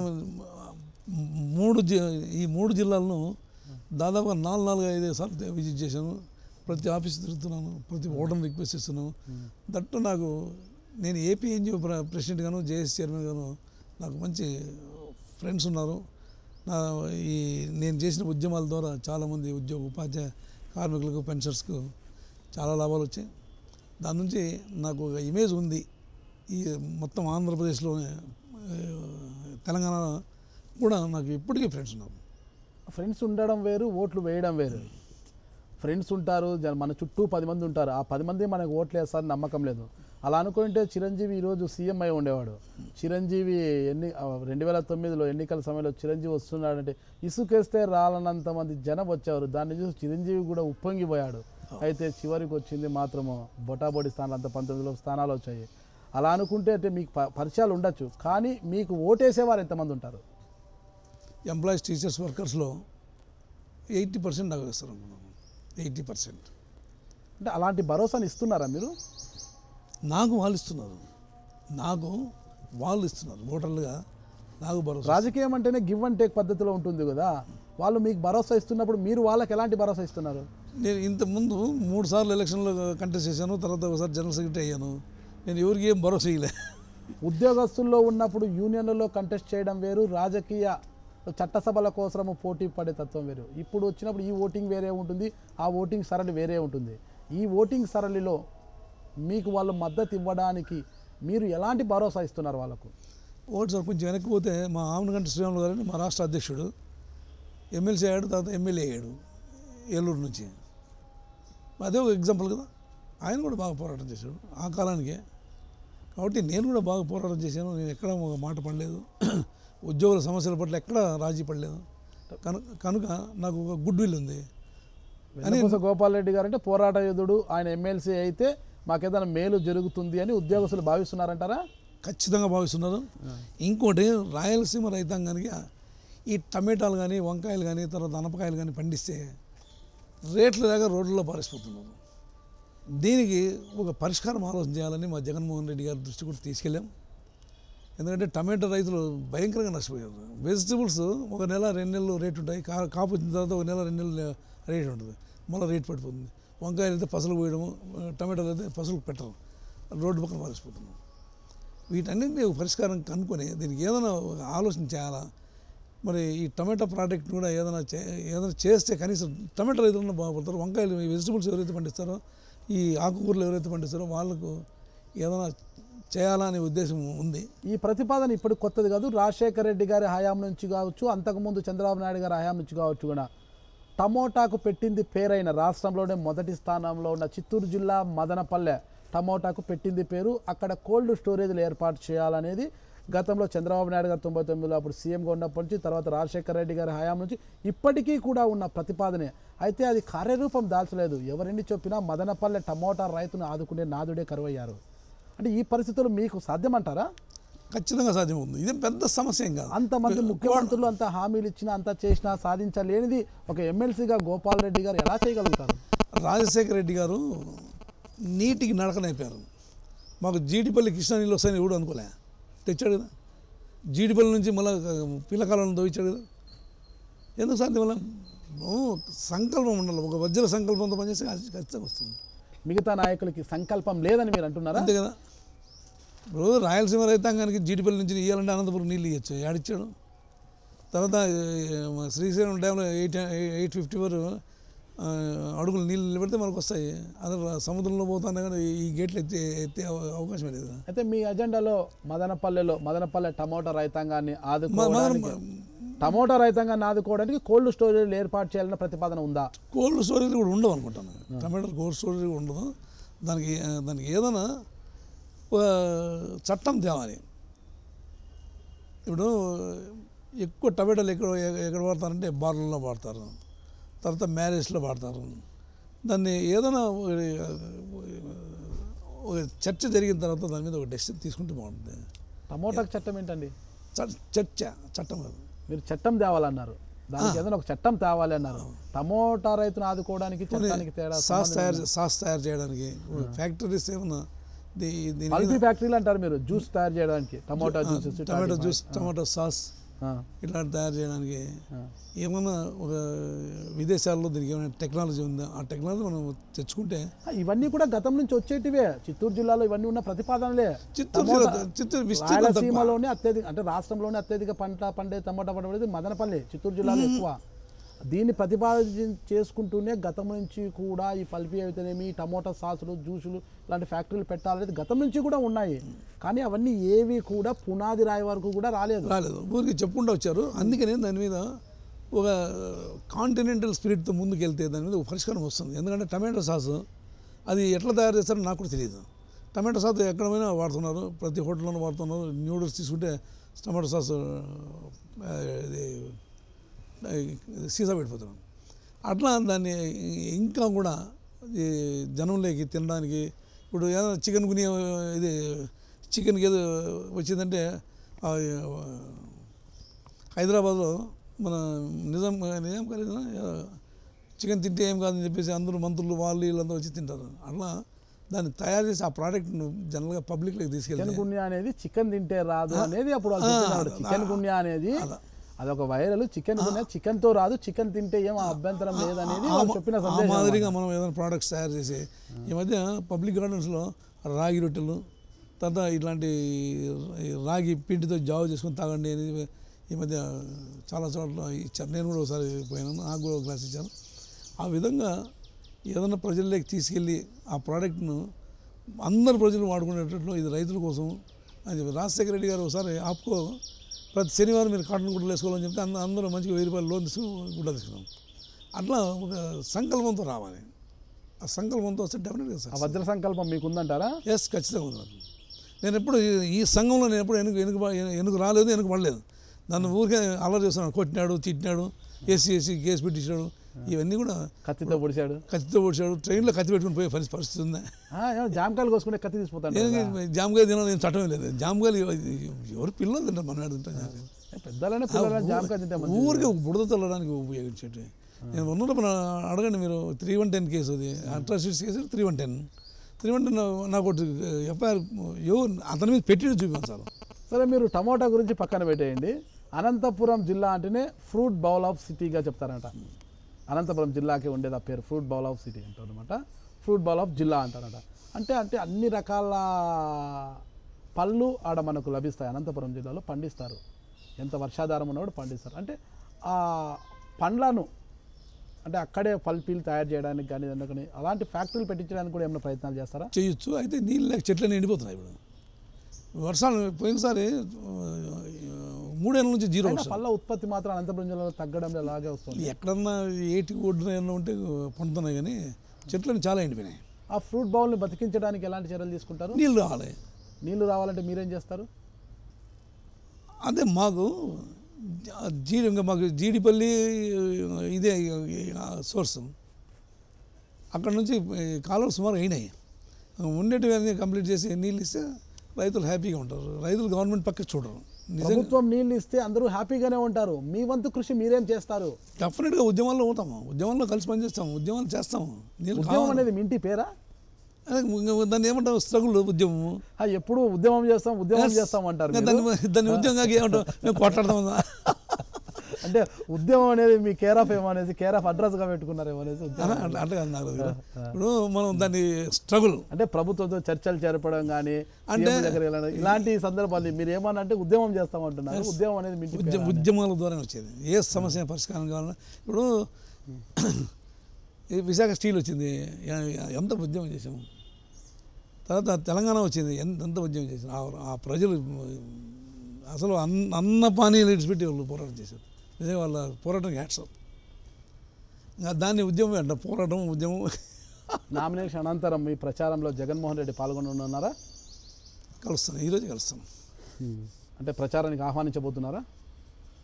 ఒక ఎమ్మెల్సీ కోసం ఆయన ప్రచారానికి అవసరం. ఒక ఎమ్మెల్సీ అనేది ప్రతిష్టాత్మకంగా ఒక ఎమ్మెల్సీని తీసుకుపోవడం అనేది పార్టీలో ఒక చట్టసభలోకి తీసుకుపోవడం అనేది వాళ్ళకు నైతికంగా విజయం సాధించినట్లే కదా వాళ్ళ పార్టీ తరఫున. కానీ 2019 ఎన్నికలు కూడా ఇది ఒక రెఫరెండం కూడా భావించలేదు. లేదు, నాకు పార్టీ క్యాడర్కి మెసేజ్ పంపించాము. ఒక్కరి కోసం ఆయన క్యాన్వాస్ రావడం అయితే నా దృష్టిలో కరెక్ట్ కాదు. ఇంకా 2-3 సార్లు మెసేజ్ ఇచ్చి ఎవరైనా పని చేయలేదు సార్ పలానా చోట బిహైండ్ ల్యాగింగ్ ఉంది అని చెప్తే అక్కడ ఫోన్ చేసి చాలు. ఆయన రావడం కరెక్ట్ కాదంటారా? ఆయనకు రావడం ఇష్టం లేదంటారా? లేదు, ఆయన రావడం కరెక్ట్ కాదు. ఎందుకంటే ఒక ఎమ్మెల్సీ కోసం ఆయన తినడము అది నేను చెప్తున్నా కరెక్ట్ కాదు. ఆయన ఎక్కడ మాకు వీక్ ఉందో, మాకు ఎక్కడ బిహైండ్ ల్యాగింగ్ ఉందో అక్కడ మీరు ఫోన్ చేసి చెప్పండి సార్ అంటే కూడా ఆయన చేస్తారు. మొత్తం తీసుకుంటే ఎన్నికల్లో ఓటర్కి ఎంత ఫిక్స్ చేశారు మీరు? ఈ మందరు ఉంటే కదా ఫిక్స్ చేసేది, లేకపోతే కష్టం కదా. లేదు, నాయప్సే లేదు, నాయప్సే ఇచ్చేది కూడా లేదు. ఇచ్చేది లేదు, లేదు ఉంటే కదా మందికి. అడిగితే ఎవరు నన్ను ఇంతవరకు ఎవరు అడగలే. ఇప్పుడు లేదు, ఓటర్లకు ఇంకా ముందు వారం ముందు ఖచ్చితంగా అడుగుతారు ఎంత ఇస్తారు. ఆయన 1000 ఇస్తాడు సార్, నువ్వు ఎంత ఇస్తావు సార్ అంటే ఏం చెప్తారు సమాధానం? లేదు మంది లేదు, ఇచ్చేది ఫిక్సేషన్ కాలేదంటారా? లేదు, డబ్బే లేదు అసలు. నాకు ఈ రిటైర్మెంట్ బెనిఫిట్స్ కూడా రాలేదు. మీకు తెలుసు 30 లక్షలు రావాలి, ₹1 రాలే. వెన్నపూస గోపాల్ రెడ్డి గారికి రిటైర్మెంట్ బెనిఫిట్స్ ఒక లెక్క అంటారా? అంటే ముందు నుంచి సేద్యము భూములు ఉన్నాయి, తర్వాత పాడి పరిశ్రమ ఉంది నాకు.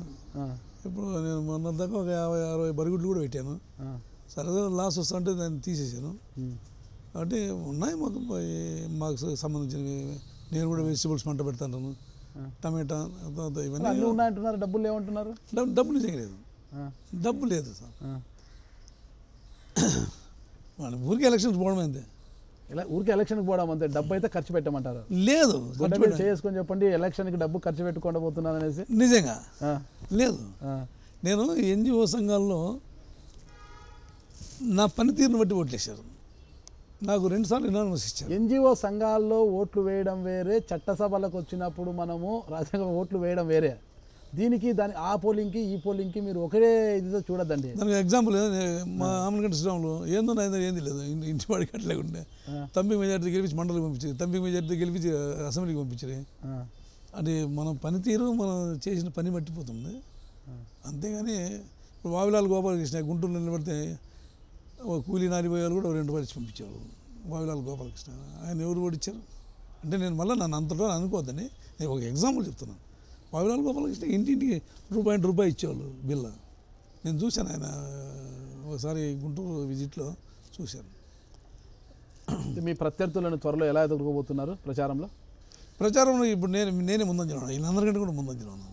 ఎలా ఉన్నారంటే ఒక్కొక్క జిల్లాకి మీ కొడుకు రవీంద్రారెడ్డి కూడా వెళ్తున్నారు. మేము మూడు టీములుగా విడిపోయినాము. ఒక టీం రాఘవరెడ్డి అని మా దగ్గర బంధువుల అబ్బాయి, 2 మా రవి, నేను ఒకటి. పోతే 3 జిల్లాలు ఒకసారి పోతాం, మళ్ళీ జిల్లాలు మార్చుకొని క్యాన్వాస్ పోతాం. వెళ్ళి లోకల్గా నాయకులని వాళ్ళని సంప్రదిస్తున్నారు. లోకల్ నాయకులు కలగబోతే ఇట్లా లోకల్ నాయకులు కలిసి పలానా అబ్బాయి పలకలేదు, పలానా లీడర్ పలకలేదు అని చెప్పి మళ్ళీ ఆడ నుంచి తట్టి లేపి చేస్తున్నాం. మా పార్టీ కూడా బ్రహ్మాండంగా పనిచేస్తాం. మా పార్టీ ఇప్పటివరకు ప్రచార సరళి ఎన్ని విడతలు పూర్తి చేశారు? జిల్లా 4 టైమ్స్ తిరిగాను నేను. జూన్ నుంచి క్యాన్వాస్ చేస్తున్నాను. రాయలసీమ మొత్తం జూన్ నుంచి క్యాన్వాస్ చేస్తున్నాను. కరువుతో కకావికలమవుతున్న అనంతపురం రైతాంగానికి కావచ్చు, నిరుద్యోగ యువతకు కావచ్చు, మీరు ఎమ్మెల్సీ అయితే మొట్టమొదట తీర్చే సమస్య ఏది? నిరుద్యోగ యువతి యువకుల రిక్రూట్మెంట్కు, తర్వాత వాటర్, తర్వాత ఈ కాంట్రిబ్యూటరీ సిస్టమ్ ఆఫ్ పెన్షన్, తర్వాత regulation, rule of reservation regulation, ఇవన్నీ కూడా వరుసగా మొదలుపెట్టడం. దేంట్లో వెనక్కి వచ్చే సమస్య లేదు. అవసరం జైలుకి పోతాను.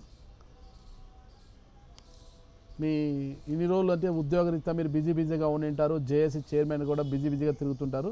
ఇంకా ఫ్యామిలీతో ఉండేది కూడా తక్కువ. ఇప్పుడు కూడా రిటైర్డ్ అయ్యి ఇంటికి కాకుండా ప్రశాంతంగా వండుకోకుండా ఫ్యామిలీతో మళ్ళీ ఈ రాజకీయాలు ఏంటి అంటూ మీ మిస్సెస్ ఏమైనా గొడవ చేయడం లేదా? ఏం గొడవ. ఆమె గొడవ చేసింటే ఎవరైనా ఇంటికి వస్తే తల చెంబు అట్లా పారేస్తే మనం రోడ్లోకి వస్తామా? ఇప్పుడు నేను ఉన్నాను. ఆమె నుంచి మీకు సపోర్ట్ ఎలా ఉందంటారు? ఖచ్చితంగా మా బంధువుల అమ్మాయి కదా. మా బంధువుల అమ్మాయి మా ఇల్లు అట్లాంటి వాళ్ళ ఇల్లు అట్లా పల్లె, మాది పర్సనల్ పల్లె. ఇప్పుడు ఇంట్లో ఆడది సహకరించకపోతే ఏమైనా మీలాంటి వాళ్ళు వచ్చానుకో. బంధువులు అంటే మామ కూతురా? మామ అంటే దగ్గర బంధువులే. మా అమ్మ తరపు కాదు, ఊర్లో అంతా మేమంతా ఒకటే బ్రాంచ్. మేమంతా పెడకంట ఇల్లు, ఆ బ్రాంచ్లో సంబంధించిన ఇంటి ఆడది సహకరించకపోతే ఏం చేయలేము. ఇప్పుడు మీరు కెమెరామెన్ వీళ్ళంతా వచ్చారు, ఇంటి మా ఇంటికి వచ్చారనుకో, ఓ చెంబు అక్కడ నుంచి వంట నుంచి ఇరితే వాకిలు తగులు కింద పడిపోతుంది. ఎప్పుడైనా ఇస్తారు మేడం? అట్లా లేదు, ఇంతవరకు ఇస్తలేదు. ఎప్పుడు లేదు. ఆమె సహకరించింది కాబట్టి ఇందులో వచ్చా. ఆమె సహకరించకపోతే ఇందులో వేస్తాం. అట్లా ఇసిరితే మళ్ళీ మీరు ఎప్పుడు మా ఇంటికి రాదు. మా ఇంట్లో ఏదో సెకండ్ వరల్డ్ వార్ జరుగుతుంది. అట్లా చదువుకున్న రోజుల్లో పల్లెల్లో ఏమన్నా మీ చిలిపి చేష్టలు ఏమైనా ఉన్నాయి? ఎప్పుడు లేదు.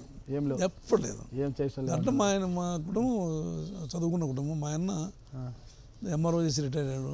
తర్వాత మా చిన్న ఆయన బిడ్డ అమ్మాయి హెడ్ మాస్టర్ చేసింది. ఇంకా బల్బ్ ఫ్లెక్ట్లో సూపర్ చేసి రిటైర్ అయ్యాడు. అట్లా బాగా చదువుకున్న కుటుంబం. మేడము అంటే మీ గృహిణి అంటే మీ ఆవిడ గారు ఏ వంటకం బాగా చేసి పెడుతుంటారు మీకు? ఎక్కువగా అన్నీ చేస్తుంది. మాంసం తింది కానీ మాంసం బ్రహ్మాండం చేస్తుంది. తినరు కాబట్టి చేస్తారా? మీరు తినరా? ఆమె తినరా? ఆమె తినదు. ఆమె తినరు కాబట్టి చేస్తారా?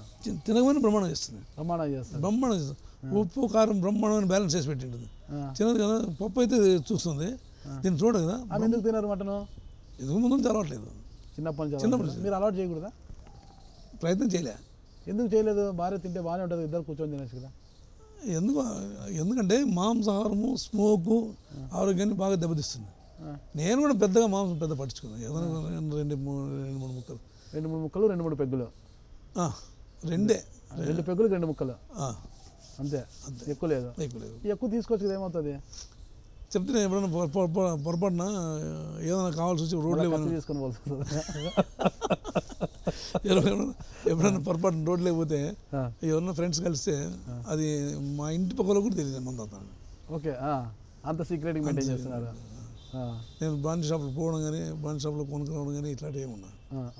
ఎవరు లేకపోతే ఊరికే ఆ రోజు తాకుండా పనుకుంటాను. మీకు బీపీ షుగర్ ఏమైనా ఉన్నాయా? బీపీ ఉంది, షుగర్ ఉంది, అన్నీ ఉన్నాయి. నాకు బీపీ 34 ఇయర్స్లో షుగర్ 34 ఇయర్స్లో వచ్చింది. నేను చెప్తేనే మీకు తెలుసు షుగర్ పేషెంట్ ఉంది. అదే మీరు చాలా యాక్టివ్గా ఉన్నారు. బీపీ 2 ఉన్నాయి. బీపీ ఉంది, షుగర్ ఉంది. షుగర్ ఇంజక్షన్ వేసుకుంటాను. షుగర్కి ఇంజక్షన్ వేసుకుంటాను. పొద్దున 20 యూనిట్స్, రాత్రి 20 యూనిట్స్. మీకు షుగర్ ఉంది, బీపీ ఉంది, ఇప్పుడు ఎందుకండి మనకి గోలా అనడం లేదు మేడము? పొద్దునగా వెళ్ళి ఎప్పుడు రాత్రి వస్తున్నారు, ఎందుకు ఈ గోలా అని ఏం లేదు? ఏం లేదు. మీరు ఎట్లా తిరిగి మా ఆయన జేసీ చైర్మన్ అయ్యారు, ఇప్పుడు ఎమ్మెల్సీ అయ్యి అది కూడా పట్టించుకోదు. వస్తే పలకరించడం, బయటకు పోతుందంటే ఏమన్నా క్యాంప్ పోతుందంటే రెడీ చేయడం, పంపడం అంతే. ఇది మనం ఈ పని చేస్తాము, ఇది కావాలా అట్లాంటిది ఏం పట్టించుకోదు. మీకు ఎంతమంది సంతానం సార్? 3. పెద్ద అబ్బాయి జడ్పీటీసీ రాపుతాడు, రెండో వాడు వచ్చేసి అమెరికాలో ఉంటాడు సార్. ఏం చేస్తాడు అమెరికాలో? Software engineer. ఎంటెక్ అయిపోయింది. ఎంటెక్ అయింది, PhD and process, under process. అమ్మాయిని కడపకి ఇచ్చింటే వాళ్ళు ఇక్కడ హైదరాబాద్లో ఉన్నారు.